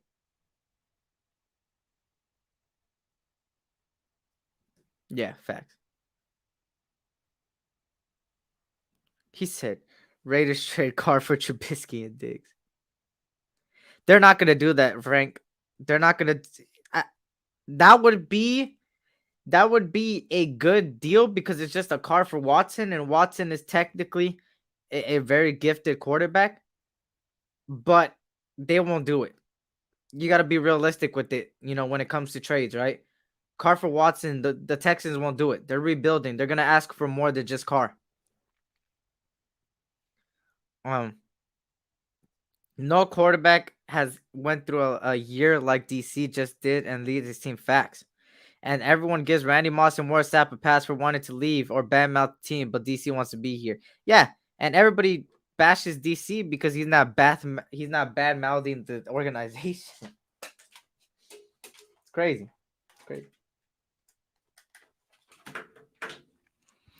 Through the shit show, our team was at the best. Yeah, he ended, bro. Okay. Fuck it, Carr in the first round. They're gonna ask for more, man. You gotta put it. You know what screws up the trade, right? I think Carr in the first round or in the third, the Texans would possibly consider it. But you know what? You know what? Because of this deal that Russell Wilson got, bro, Texas is gonna ask for a lot more, bro. If you see a trend, right? You start seeing a trend. Matthew Stafford, 2 first rounders and a bridge quarterback. Russell Wilson, 2 first rounders, 2 second rounders, and a bridge quarterback, bro. And he's starting tight end and stuff, bro. You're seeing a trend. These You're starting to see a trend of these trades being more expensive and more expensive, man. I don't think we got a chance to get them, man. Um, I kind of think Chucky's racism killed our chances as well. Think about all the leaders except Carr. Where are they now? Hey, I'm not gonna call racism, but off of uh off of off of resume, when Gruden got here, a lot of people left the team. So, and you've seen the emails, so hey, who knows, man? I'm not gonna assume. Um, but yeah, he killed our team, man. He killed our team. Cooper left, Mac left, Hudson, Gabe, all of them, our whole O line left. So, which I think, the O line wasn't too good either way. So getting some picks was pretty key, but it kind of screwed us last year. But we still were there. And then, bro, whether they're trying to deal with him off the field issues. Facts, man. Aren't we tired of off the field issues, y'all? Y'all forgot Carr overthrew people like 10 times that cost the games. I talked about that. I think you're just joining me, Chowder. I think you just joined me, so you didn't hear me earlier. I did say Carr did do horrible things in some certain games. He did mess up and make mistakes in certain games. If you go look about on my channel on the play-by-play between the Colts and the Raiders, I think around the second half of the game, you could see me saying that Carr fucked up. So I'm all about the shield at the end of the day. But I'm all about the shield. But looking at this team right now, I am not trading Carr, bro. Oh, my bad. Wasn't there. Yeah. Yeah. All I said was, yeah, Carr did make mistakes, man. I did blame Carr as well. He did make mistakes in certain games. The Giants game, he forced passes to Zay Jones. He didn't need to. He could have just dink and dunk like people call him. That's where he should have dink and dunked. I think he messed up against the Chicago Bears. He also messed up on the Colts. Those interceptions that he threw, except for one of them, but one of them was his fault. Um, I also think that last play against the Bengals was his fault. But there's also a problem here that lies. The organization has been failing us, man. If we're gonna talk about Carr, we need to talk about everybody else, right? The defense against the Chargers almost cost us the game. DC led us to we were winning that game, and then the defense gave up fourth down after fourth down after fourth down, then a touchdown to tie it and go to overtime. Another thing, Carr also, the defense against Washington. Carr went up the field, scored 3 points. We were up, and all the all the all the freaking the defense needed to do was stop Taylor Heineke, bro. And they didn't stop Taylor Heineke. So there's also the defensive fault. Like I'm telling you, bro, it's not just Derek Carr, right? There's been, bro, some of DC's interceptions, you remember, some of DC's interceptions was his fault, bro, because he did force passes. Like I said, he did force passes against the Giants. And like you said, see, it costed us the Giants, Bears, Bengals, rest in peace if you had a good cover. Here, yeah. I'll admit it. He did make mistakes. Like I said, I did blame Carr right there for those 3 games as well. But then when you look at other games, it was the defense as well. See, I kind of disagree on the Washington game because when you look at it, he did go down the field and we were winning. And then after that, the defense let Taylor Heineke go down the field. You let Taylor fucking Heineke go down the field. This is the same Taylor Heineke that is gonna get released probably or taken over. But at the same time, you remember there was a play where Trayvon Merrick should have picked him off, and he dropped another goddamn interception. See, I get that. I get that as well. And I do hear that a lot where we only scored this amount of points or scored this amount of points. But you got to remember, look at it from a context. This is the same way with draft prospects, right? This is the same thing with draft prospects. When we look at draft prospects, what do we look at? Do we just look at the combine? Do we just look at the Senior Bowl? No, we look at tape. When you look through the eye test, because we always talk about the eye test. If we look at the eye test, right? When we look at the eye test, yes, we scored 15 points, but we scored in the second half and we took the lead in the last few minutes when it mattered, and the defense cost it. When it mattered. Yes, we scored 15 points, but when we scored those 15 points, it was very, very, very crucial, and we scored it. And then, the defense crumbled. So, and enough with the DC talk, man. At this point, like I said, man, I said this earlier. So if you're just joining me, I said this earlier.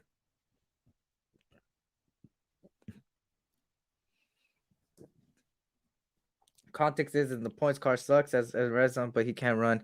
And hey, that's your opinion. You're entitled to your opinion. I have no problem with your opinion. I could see why you have a problem with Carr because Carr does make mistakes, but for me, I would not trade. I would not trade Carr at all. That's just my opinion. We have different opinions, but I respect your opinion. You respect mine. It's a good conversation to have. It's always a good conversation. I just don't like when people call each other stupid and stuff. It doesn't make sense. But you and me are having a good a conversation, so I like that. Respect to you, man. Thank you, for giving me your comments, man. Let me see some of these things. Have faith, Raider Nation. We will make the playoffs. DC is a leader. He went through hell and still made the playoffs. Just bumped the D, and we have an amazing coaching staff. Yeah. We got to build. I said this earlier, so if you're just joining me, I'm going to say this again. We need to build no matter who's under center. We need to build no matter who's under center, because at the end of the day, eventually Carr is going to retire. Let's just say we do keep Carr until he retires. Then you need a plan B. You need a quarterback good enough that's going to learn behind Carr, and a rookie and a quarterback that works under the coaching staff for like 2 years or something. And then he would be put into a predicament that is very beneficial to the young guy. Or if they end up trading Carr some way, somehow, which I don't think they're going to trade, but if they do some way, somehow, we still need to build the team. You know who made the mistakes and still won? Matthew Stafford. There's still some wiggle room for quarterback here. Matthew Stafford threw two picks, I think. He threw 2 picks, and it was his fault. One of them wasn't his fault. The second was his fault. That defense won the game, bro. That defense won the game. We scored. Yeah. Trade Waller for DK. If Waller has problems and is mental and is not really focused again, then maybe you can entertain it. SC, do you think those young guys respect Carr? I would trade him for picks. Willis will look promising. Okay. I think as of young guys, I think they would. I think the coaching staff buys into Carr. I think everybody around him buys into Carr. It's just a matter of fact of the receiver that we bring in, would he be into Carr? And I think any receiver we bring in, any receiver we draft or free agents, I think especially free agency, right? They have to sign the contract. I think as a receiver, if I was a receiver, right? I think for any receiver, they're gonna be like, okay, let me see what predicament I'll be on this team. This team's giving me a bag. This team's giving me a bag, and this team's giving me a bag. That team has a shitty quarterback. That team has a medium quarterback. That team has an elite quarterback. Then, as a receiver, I would be like, hey, I want to play with the elite quarterback because he's going to elevate my game, and later on, I'm going to get a bigger bag.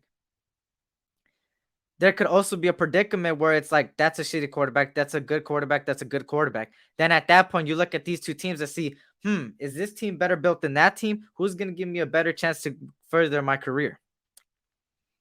So I think for any receiver that comes in free agency, they would buy into Carr. Young and veteran, they would buy into Carr. I believe so. I think the coaching staff buys into Carr.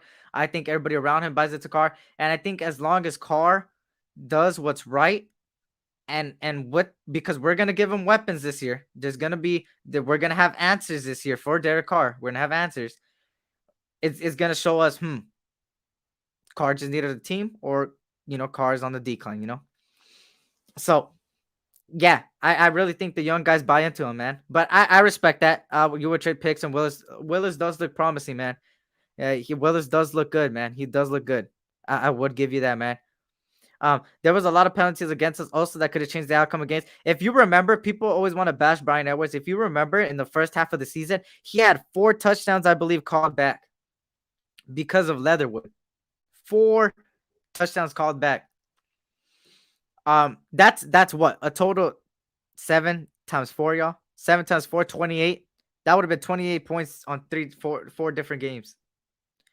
Matthew had a top 10 defense. Facts, context is the points cards. Oh, I already read that. Shout out to 36. Shout out to 36, man. How many games did the defense give up? Let's give it the same measures. Yeah, facts. Goes on to yo. Our defense seal the victory with the defense stop. Facts. How many games did the defense drop key interception and let the third? Facts. Go after Tyler Lockett as our deep there would fit well with Carr. And Tyler Lockett is cheaper than DK Metcalf, in my opinion. Because Tyler Lockett is a little bit on the older side. And he knows he's not a number 1. So, therefore, you could get him for like a 3rd rounder, 4th rounder, 5th rounder. You could get him for trading a player in like a 6th, 5th rounder. And Tyler Lockett, you guys got to remember, before Russell Wilson got hurt, Tyler Lockett was the number 1 receiver based on stats. He was putting up more stats than DK. And that's probably because people were double teaming DK or whatever, putting the best corner on DK. But see, like I said, how many any wide receivers and rookie or veteran not respect the 5th passing leader in the league? Facts. A wide receiver is a must early in the draft, even if we got a Tyler Lockett. Facts. We got a Carr. If the defense was late, Washington for it. Eric, what does the Raiders salary cap look like? I believe we got 10, 11 mil extra. So I think around, last time I checked, I think we're at around 30 mil. I think depending on if the NFL gives us that Arnett and Ruggs money, we should be at least 40 million. Depending, right? Depending. So hopefully they give us that. But you know how the NFL is. They hate us. The NFL hates our guts. The NFL just wants to see us lose. The NFL just wants to see the Raiders never in the Super Bowl. So they're going to do everything they can to not give us shit.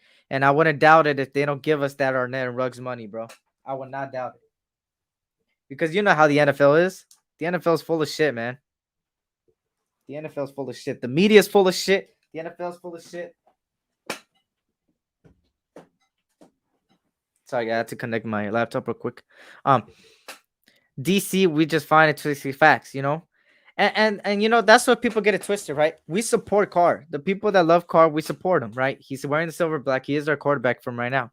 But all we ask is for the organization to finally give this guy a team. And if he can't get it done with the team, then you start speculating, right? You start saying, maybe something else, right? But as of right now, they haven't built around him, and that's what sucks. And that's why the excuses, or not excuses, I mean, to other people they're excuses, and to other people they're facts, which I think they're facts. There's a reason why there's always these same excuses and quotation marks always happen, because the organization never does the right thing. So we got cheated out of the Cincy game. The strip sack of the ball, Miller side of Giants, the Carr's mistakes, and throughout the whole fucking year, our defense was suspects. And we made the playoffs. We made the playoffs, yo. We made the freaking playoffs with that, bro. Guys, if I would have told you before the season, let me just pretend, go back, a trip down memory lane. Let's go back to 2020. We're entering the 2020 season. It's the off season. It's 2 weeks away from regular season, the home opener, right?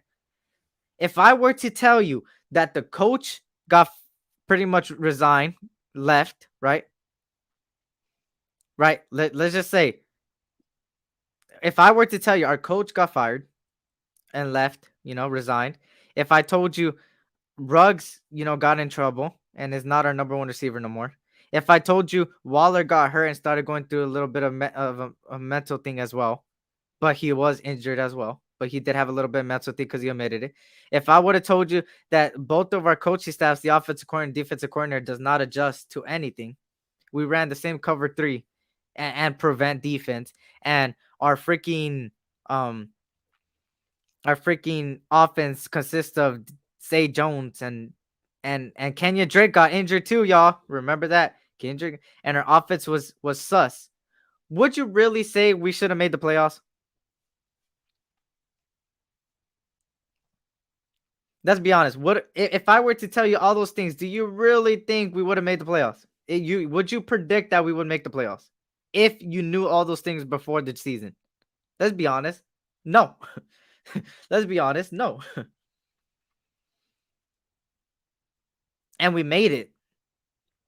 Everybody wants to talk about Justin Herbert and the Chargers, but let's be honest. Justin Herbert had a better roster around him than Derek Carr. And Derek Carr made the playoffs. But Derek Carr is worse than Herbert in a lot of people's board. But, like, see, this is where I catch people in 4K, right? What I always hear is that Derek Carr never wins and that Derek Carr can't get it done. Any good quarterback can make anything out of anything, right? That's what people say, right? Then let's keep that same energy to Justin Herbert. I know Justin Herbert has been in the league less, but everybody's already considering him a top 5 quarterback and one of the elite quarterbacks, right? So think about it. He had Mike Williams. He had Keenan Allen. He had Jared Cook that looked pretty good this year. He had Eckler that had a stellar year. He had a pretty good O-line. He had a good defense. And they still got bounced out of the playoffs. We talk about Carr losing to the Chicago Bears and the Giants, these shitty ass teams, but do you guys remember how? And shout out to Coach Dante because he was laughing when this happened. His Texans helped us tremendously because the Texans beat the Chargers. The Texans whooped, and I mean whooped, the Chargers. They whooped Justin Herbert. Oh, and Mullen missing. And Arnett missing too. Guys. Herbert, the guy they call a top 5 quarterback, top 10 quarterback, higher than Carr, had a better roster and a better coaching staff last season and didn't make the playoffs. We lost our number 1. We lost our tight end. We had Zay Jones, Brian Edwards, and Renfro, which Renfro was a beast. Josh Jacobs was going through injuries back and forth, and he didn't look too good. The offensive line was suspect. The whole first half of the season was penalties after penalties after penalties on the offensive line.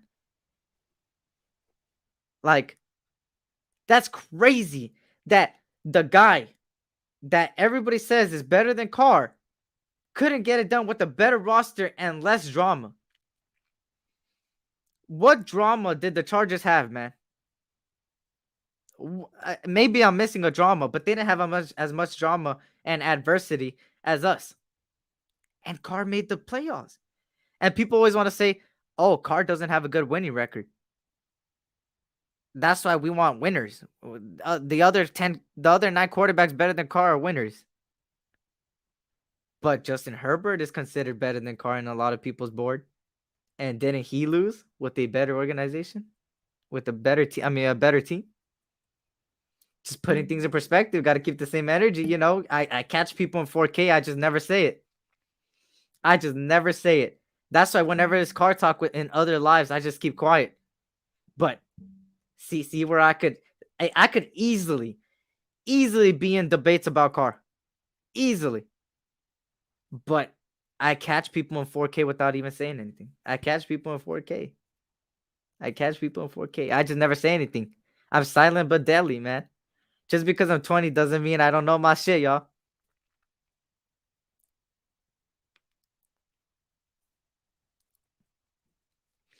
Herbert is a dog, but let's be honest here. There isn't enough tape for a kid playing in the NFL to say he's elite. No, yeah, I'm just saying other people consider him elite, Omar. Not me. Don't worry. Yeah, I know. There's not enough tape to call him elite yet. Yeah, I'm still alive, Anthony Estrada. I'm gonna be alive for a little bit more. There are 7 quarterbacks better than the car in the AFC. It's time to move on. In the AFC?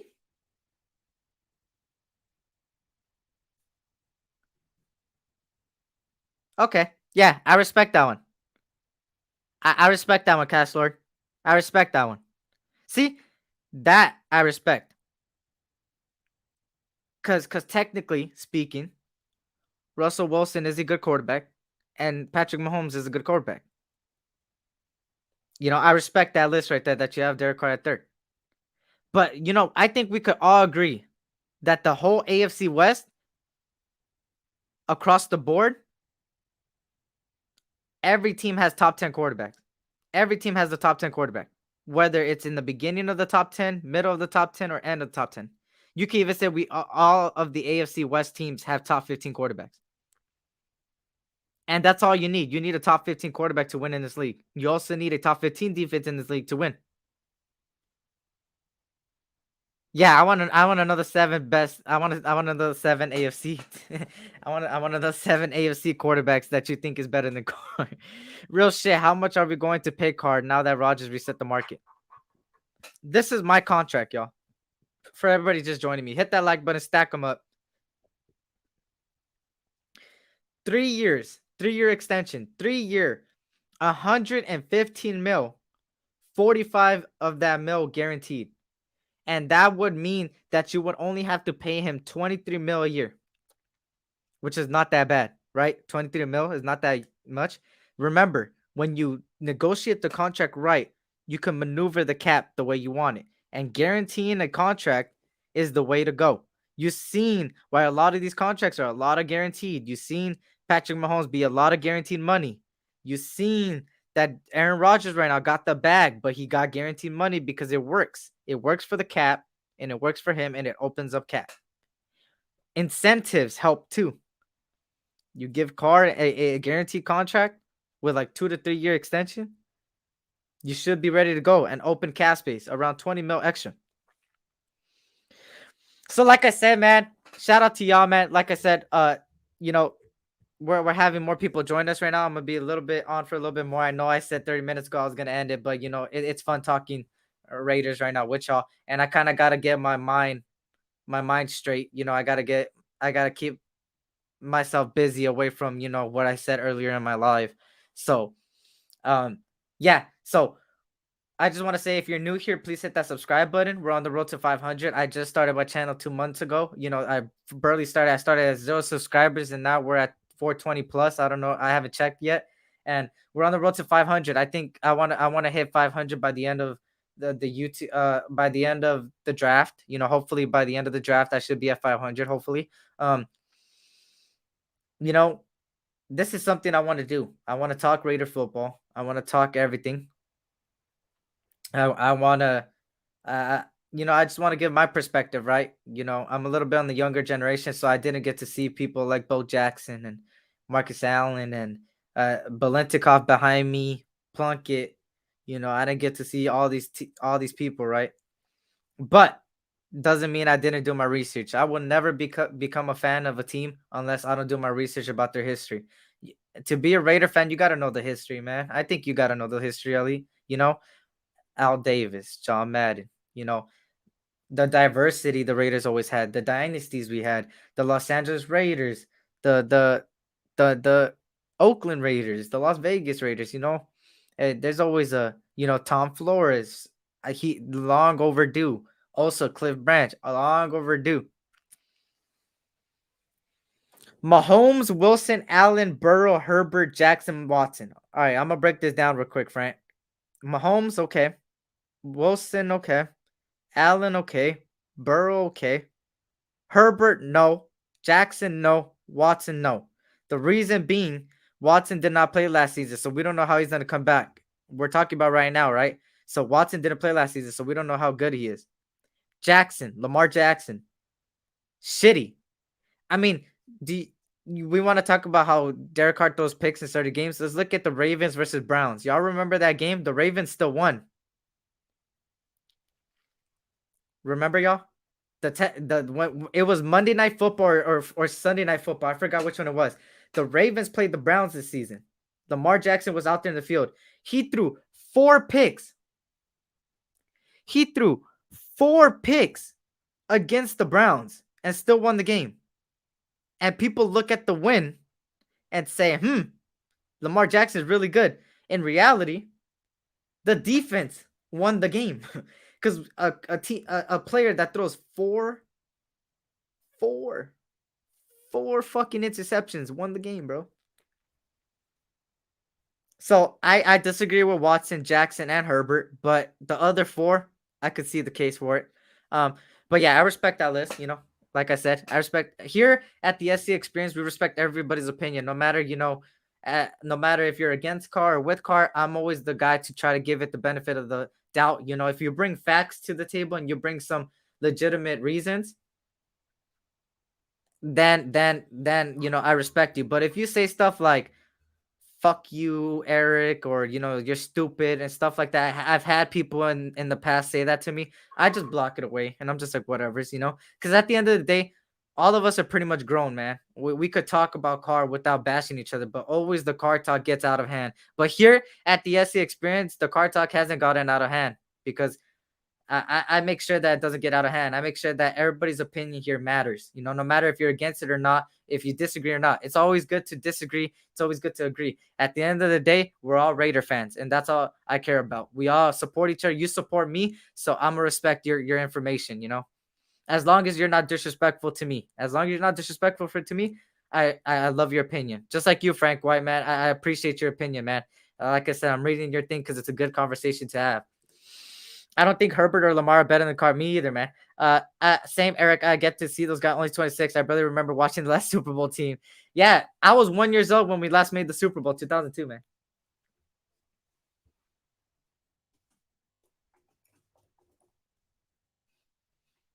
I was oh, was it 2002? No, no, no, no, no.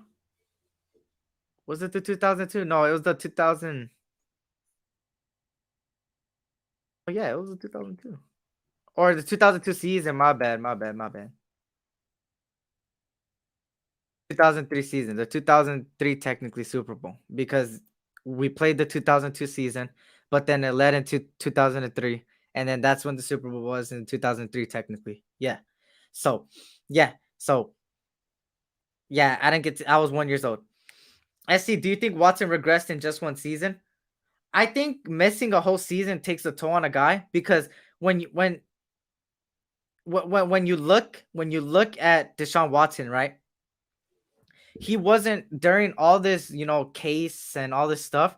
He did not practice, in the media. He was staying off of media, so we didn't know what he was doing. And it looked like he was just focused on the case. It takes a toll on you mentally too. Cases like that take a toll on mentally when you didn't do anything wrong and when everybody's just bashing you.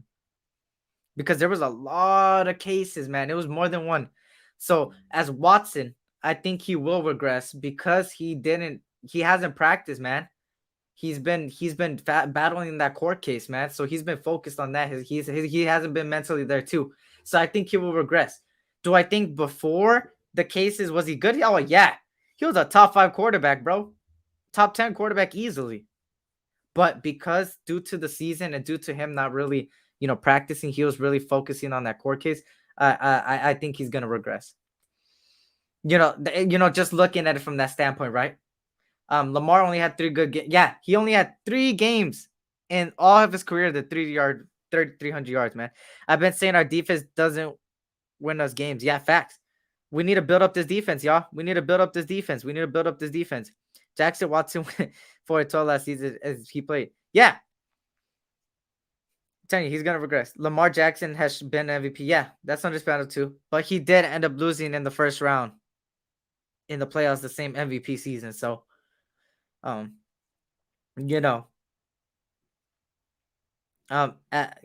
always a counter, but I understand your point too. He was an MVP. He did prove he could throw the ball sometimes. So I understand that too. Frank Carr was gonna get it with it broken like 16. Yeah, Carr deserved MVP in 2016, but it broke. EJ Raider, they both have a better win percentage than Carr. See, that's the thing too. They have a better win percentage, But the season that Carr did better than Watson, people still had a Watson over him. Like I'm saying, it's just I'm sad. SC hope the Raiders make good moves. They will. Lucky. We gotta have faith. The next week and a half is gonna be good, man. The next week and a half is gonna be good. God damn, SC experience, you made me feel old as fuck. We need a game changing squad. Facts. The better coaches. I'm mad because we didn't get Noah Fant. I am him in my mock drafts. SC, peace, power, love, my man. Salute Nation. Peace out, Omar. Have a good one, man. Blessings to you and your family, man. Tell your loved ones you love them too. Remember that. Blessings to you and your fam, man. Everyone regrets if they missed an entire season, and yeah. Yo, what's good? SC, my IG got hacked. I'm pissed. Can't log in. They changed my email and password. If y'all get weird posts and messages, are you serious? Damn, what the fuck? I'm scared now because I heard Stu's IG got hacked too. Wait. Yeah. Yeah, I haven't gotten a message yet, but yeah, Stu's IG got hacked too. So it's crazy. Somebody's hacking out here, man. So guys, if you guys get a message from Sultan, it's not him, bro. He got hacked. When I speak about Carr, I got my facts. I keep it respectful, and you know that, Eric. Yeah, we're respectful to each other, Cash Lord, man. That's why I love talking DC with you, man. Because we may be on opposite sides, but we both rep the shield, man, and we both have a good conversation. And it's always funny, man. I mean, you could put DC up against odds. Yeah, facts. It was 2002. No, yeah, Phoenix. It was 2002. But you know how the Super Bowl is usually the following year. Yeah, you get what I mean. It was the 2002 Super Bowl though. Yeah, the Bucks and the Raiders. SC, compare the stats, bro. Watson is better as a quarterback. No, yeah, I'm not discrediting Watson at all. I think Watson was a top 5 quarterback before he went to the court cases. But I just think he's gonna regress. Like I said, I'm giving him his respect, right? Let's look at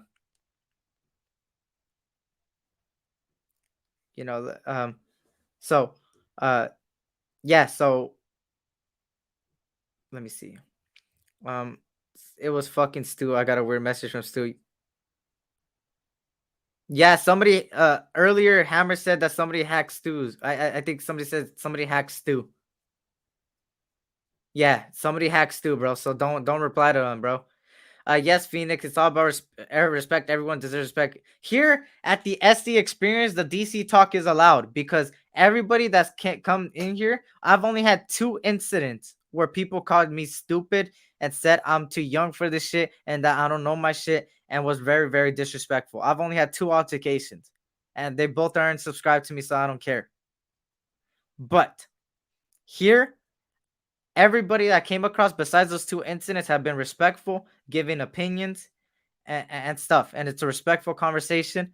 We have different point of views, but it's a respectful conversation. So here at the SC Experience, man, every opinion's welcome, no matter if it's blasphemous or not.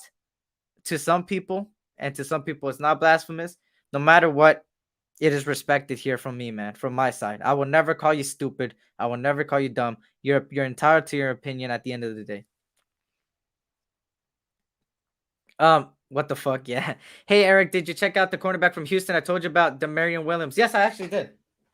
I like Houston's defense, bro.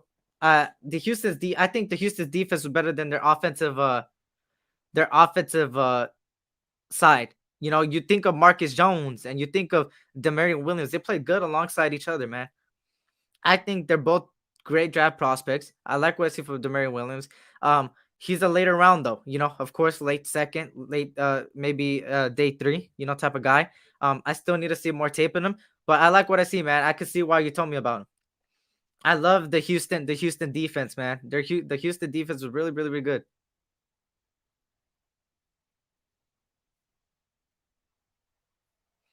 Elite, great. Wasn't it Lamar Jackson that helped us beat them game 1? Yeah, Derek Carr did beat Lamar Jackson. That has to do with the team. Got to go, bro. Kid is calling. Keep up the good work. Really enjoy it always. Till next time, Raider Nation for life. I appreciate you, Angel. Thank you for tuning in, man. I greatly appreciate it. Have a good one. Blessings to you and your family, man. Have fun with your kids, man. I appreciate you, man, for tuning in. I hope don't know they are because I'll open a can of whoop ass. Carr is one of the best quarterbacks in the league. Fuck what people say. Facts. I don't know, man. That was an awful lot of stupid people claiming to be Raider fans. Understand? Yeah, he's a bit undersized, but for a late pick would be great for us if nothing else is available. That's facts. SC, do you think Abrams Farrell will play better under Graham? I think Cleve Farrell has a higher ceiling in this upcoming year than Abram because Cleve Farrell did play in a system like this and he could prosper from this thing. Abram may have a good season too. I think they would play better because when you think about it, they're going to blitz Abram. They're going to most likely use Abram as a outside linebacker type of role where he's going to end up blitzing a lot. He can't cover, so that's why I want to sign an offensive linebacker, but he is going to be good in Graham's system. I think anybody's going to be good in Graham's system. I think Abram and Farrell will look good in Graham's system. The only thing here is Abram going to be an injury prone again? Because he's been injury prone. Abram got hurt his rookie season, his sophomore season. He keeps continuing to get hurt. So as long as he stay healthy, he could really benefit from this coaching staff. Freddie Chavez, what up? Raider Nation for life. Salute, Mike. Watson had a better defense. Yeah, yes, he did. Bro, what is Watson actually better? I mean, Hopkins, DC. What? No, I know. Like I said, everybody got a way of viewing things. Some people look at wins, some people look at stats, some people look at all of it, some people look at the eye test, some people look at this, that. Everybody always is gonna have a different opinion, but I respect it. Like I said, I always respect people's opinion. Defense is going to be key in the AFC West. We're going to have to stop all the fire. Facts, man. Guys, we need a defense, regardless of who's under center. I keep saying it. We need a defense. We need a defense. If we could put some playmakers, some veteran playmakers that are young and only growing from here in our defense, oh my Lord, bro. If we get a top 15 defense, which it is possible with the right moves, y'all, with the right moves, that would be crazy. Abram and Farrell play well as they won't be here. Yep, Eric, I'm here. They're on the contract years too. They're options. They're going to play for player options. They got options. Abram, Farrell, all these people. Josh Jacobs on the last year. There's a lot of people on contract years. They're going to ball out to try to get a contract, man. Eric, I'm here in Denver, and my sources has confirmed that the LP Little People community has reached out to Wilson. Oh my Lord.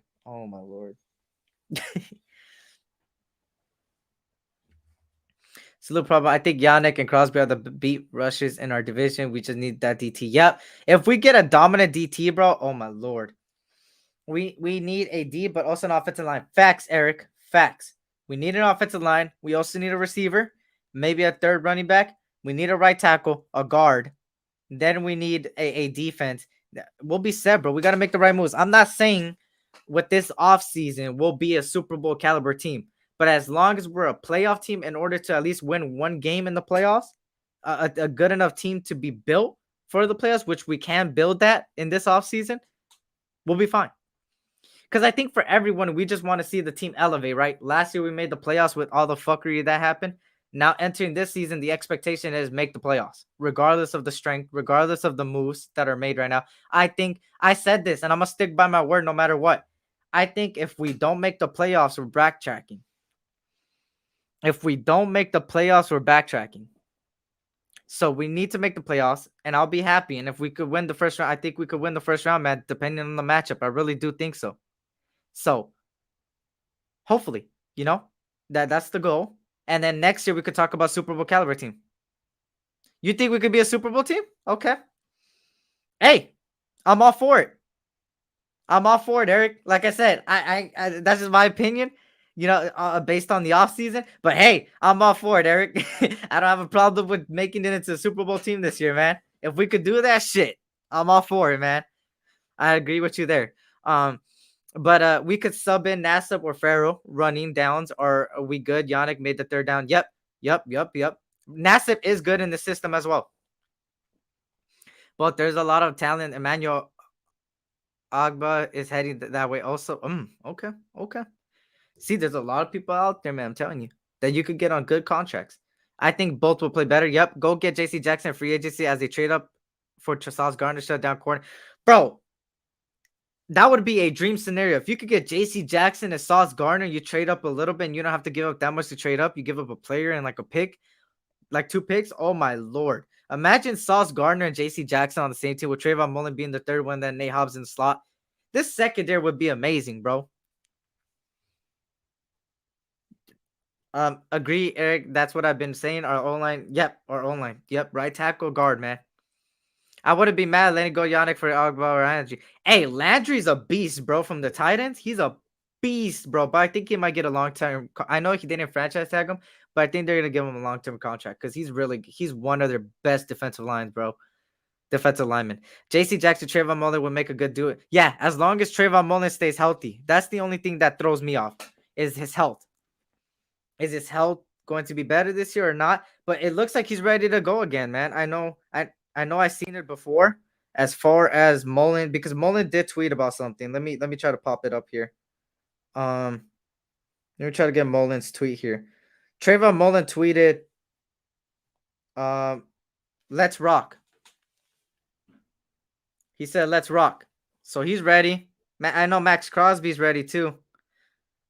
If you guys are new here, please hit that like button. Please subscribe as well. We're almost done. I know I was supposed to be done an hour ago, but I'm gonna go for a little bit more until the 2 hour 30 minutes mark. We're at 2:17. Where's Max Crosby's? I'm trying to see Max Crosby's tweet. It was a good one. I wouldn't be mad letting Yannick go for all. Oh yeah, I think so too. To be 100, yeah. I'm trying to see where the hell is. I'm trying to see where. What the hell? I'm trying to see where the Max Crosby tweet is.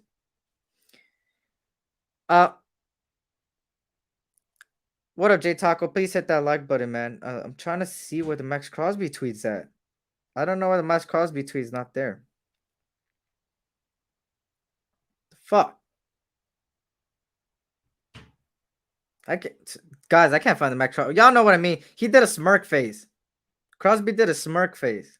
I'm fucking following Max Crosby. Why can't I see him? Max Crosby.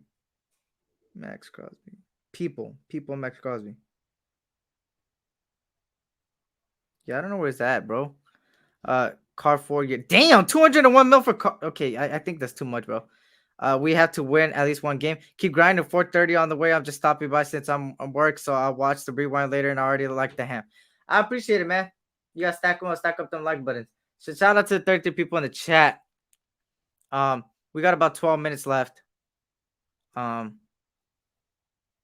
me see. Let me look it up on my computer real quick. I'm trying to see if Max Crosby's there. Max Crosby. Bro, where the hell? Kenya Drake said, I really play for the Raiders, really living out a childhood dream. So you know, the players are fired up, man. I think Max Crosby did a smirk face, like a gif of him smiling, smirking. It was pretty good. We did release Davion Frazier, y'all. Kayvon Frazier. We did. Yeah, healthy.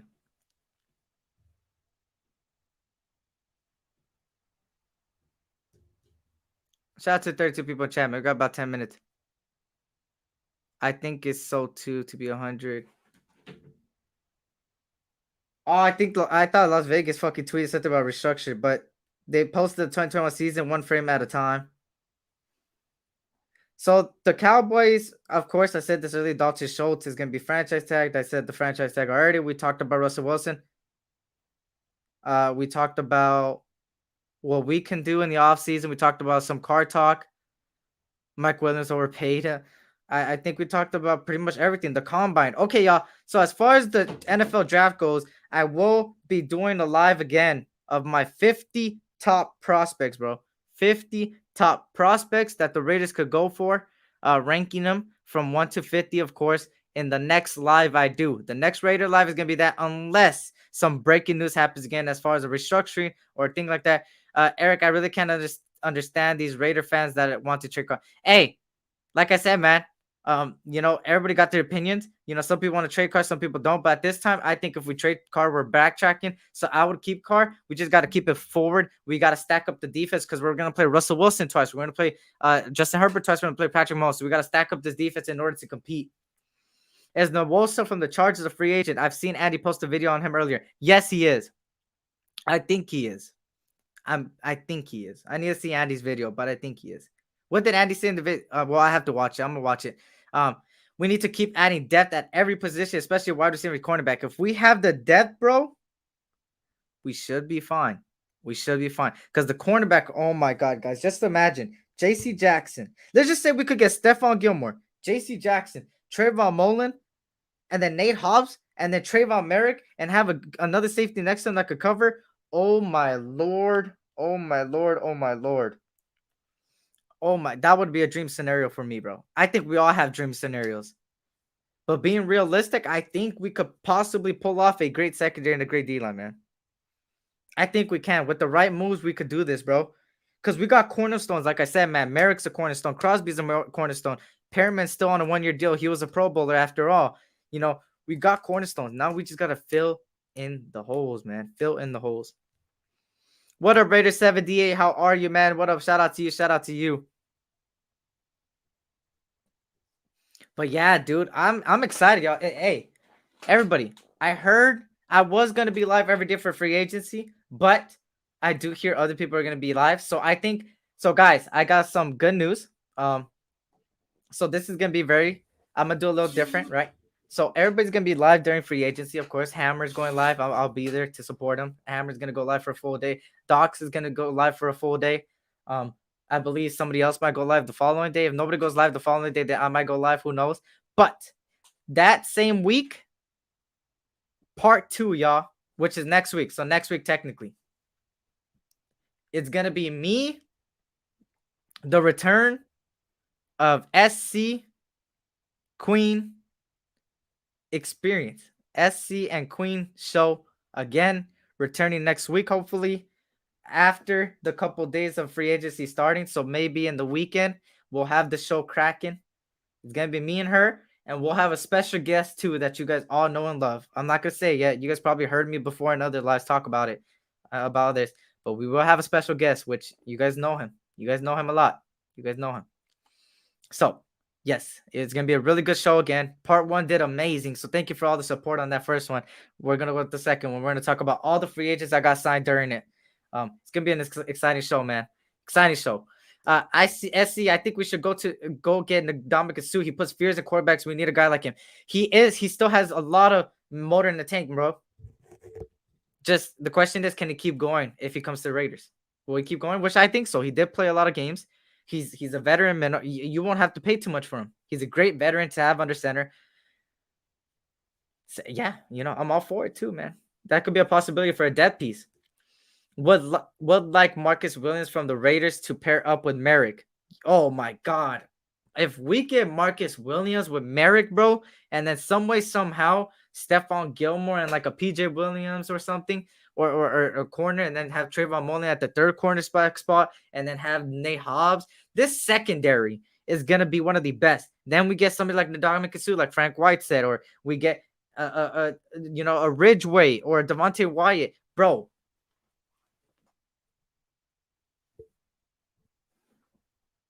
and then we stack up the offense with a good offensive line, Morgan Moses. I've been talking about James Daniels from the Bears. Another one, Norwell. There's a couple others. And then get a receiver. And then still draft a receiver good enough. And then maybe draft a running back too. And then draft a backup guard or tackle. Oh, my Lord.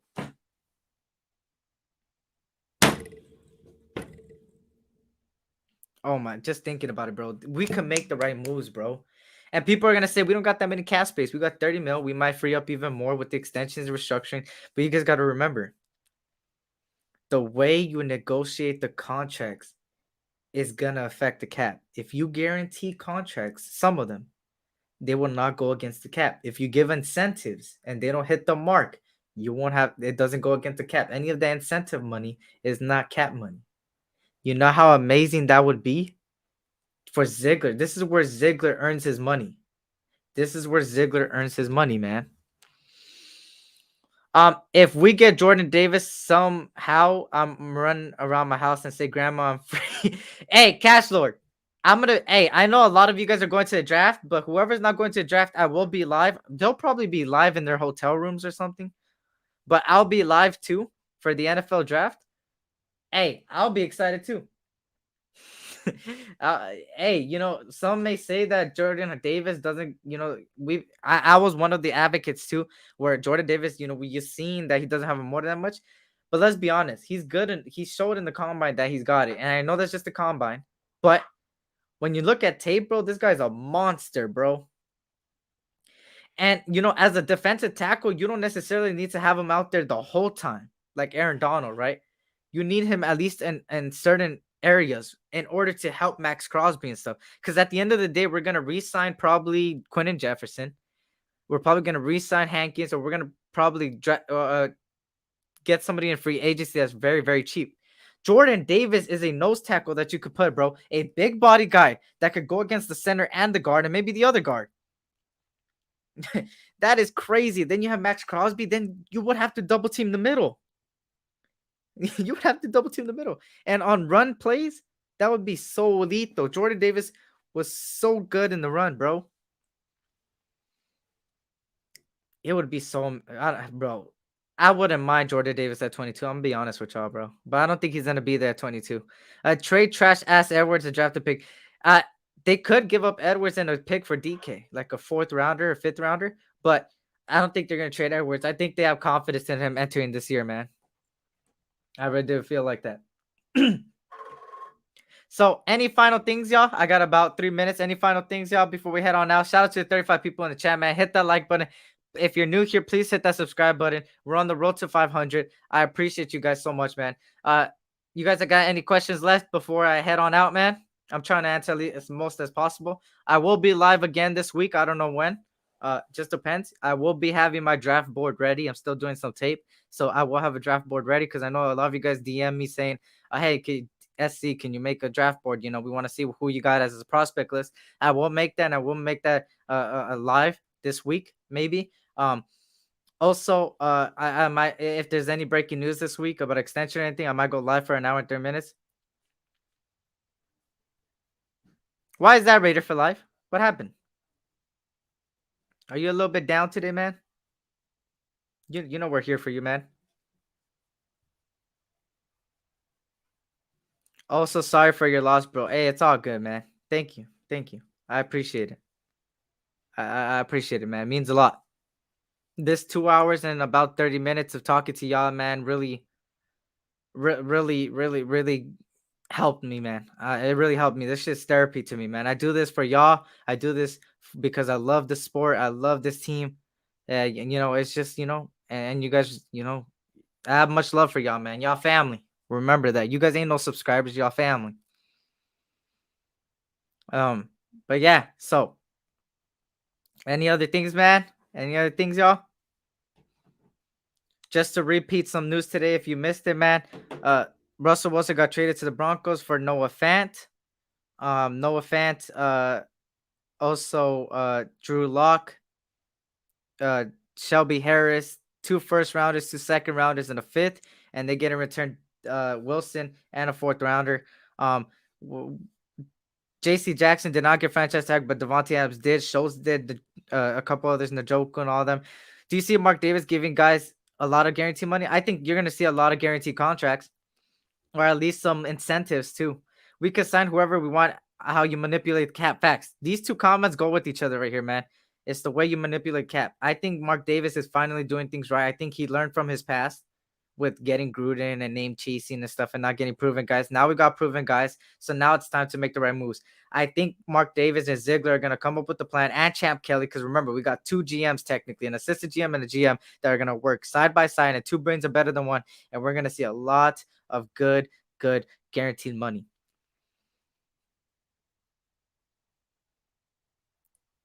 Mark Davis now can give the higher guaranteed money. That is why Vegas was a power move. Mark Davis now can give the higher guaranteed money. That is why Vegas was a power move.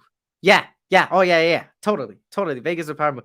The other side never got the invite. I think I got 2. No, I didn't. Oh, yeah. Today I decided to be alone for the 2 hours 30 minutes. Just today, I wanted to do a live real quick on my own because I've been bringing a lot of you guys on there. I wanted to see if I could keep it up for like at least 2 hours 30 minutes, and I did. So I just wanted to chop some stuff one-on-one with you guys just to give you guys my point of view on things. But yeah, I will. You guys already know we're gonna go back to the regular SE Raiders talk where I usually towards the end of the show have people on. That's how my show differentiates. Oh my god, I can't even say how. That's how my show is different than others. Others. Is that a pause? Is that a pause moment?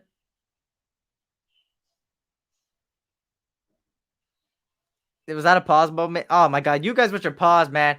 You guys with your pause. um, um, but yeah, so that's what my show is different than others because I don't have fan shows. Others have fan shows. I have, where SC Raiders talk is usually me alone for the first like hour, 30 minutes. And then I do the news, then I go alone for a little bit, and then I put the link and then I have people hop on and then talk some shit. That's how my show always runs when SC Raiders talk. Unless I'm doing like my next one in the draft. That's another one too that I would have people pull up towards the end. But today, just wanted to do something alone just to give you my opinion and my stuff. I mean, I talked throughout the whole time, so I think I did pretty good, man. I appreciate you guys for tuning in. Great. Having the stadium generate so much money, it has to do with the Cards and AZ when they had to play in the ASU stadium. They got a stadium, and now they could pay them deals. Yes, Vegas was a power move, and I love it, man. And now we're winning, so people are gonna start showing up, man. I'm telling you. At the end of the day, that Chargers game really showed us, right? So, like I said, man, thank you for everybody that gave me their prayers and stuff. I greatly appreciate it. Thank you for tuning in as well. Thank you, Dirty Low. Good show, bro. I appreciate it. Much love to everybody, man. Make sure to subscribe to my boy Dirty Low right there. Y'all see it, Dirt.E.Low. Please subscribe to my brother over here, man. I appreciate you guys for tuning in. I greatly appreciate it. Like, it's a blessing, man. This was amazing. All I want to say is you're going to see me around. Of course, I'm on other lives all the time. Blessings to you guys and your families. Stay happy, healthy, safe, and blessed. Tell your loved ones you love them. Remember that, y'all. And just a quick reminder, do not drink and drive. If you're very, very tired in the morning in the AM and you're driving home from work, please, if you're very, very tired, please do not keep driving. Ask somebody to drive you or take a little quick nap. Trust me, it could be the difference between your life and not, right? Also, your mental health. If anybody needs any advice, man, because I've been through a lot, man. Trust me. I could be there for you as well, man. We're family. Hit me up on my IG right here. We're growing slowly on my IG, s.c_experience. And we could talk some things. If you got any people that you want to look at from the draft, let me know and I'll talk about them in the DMs. Or if I don't know, I'll look at it in film. As far as, talking about life, I'm all willing to talk about life. If you got any information for me, I'll greatly appreciate it too. Thank you to everybody saying that it was a great show, man. And everybody in the chat, man. Thank you. Stack up them likes. I appreciate it. Like I said, stay happy, healthy, safe, and blessed. Much love, Raider Nation. You already know, commitment to excellence. Just win, baby. Let's go, man. It's going to be an interesting next week and a half. I'm excited. Let's fucking go. Let's do this, man. Raider Nation, till I die. Love y'all, man. Have a good one. See you around. Till next time, y'all. This was the SC Experience, a.k.a. your boy, Eric. Have a good one. I'm out.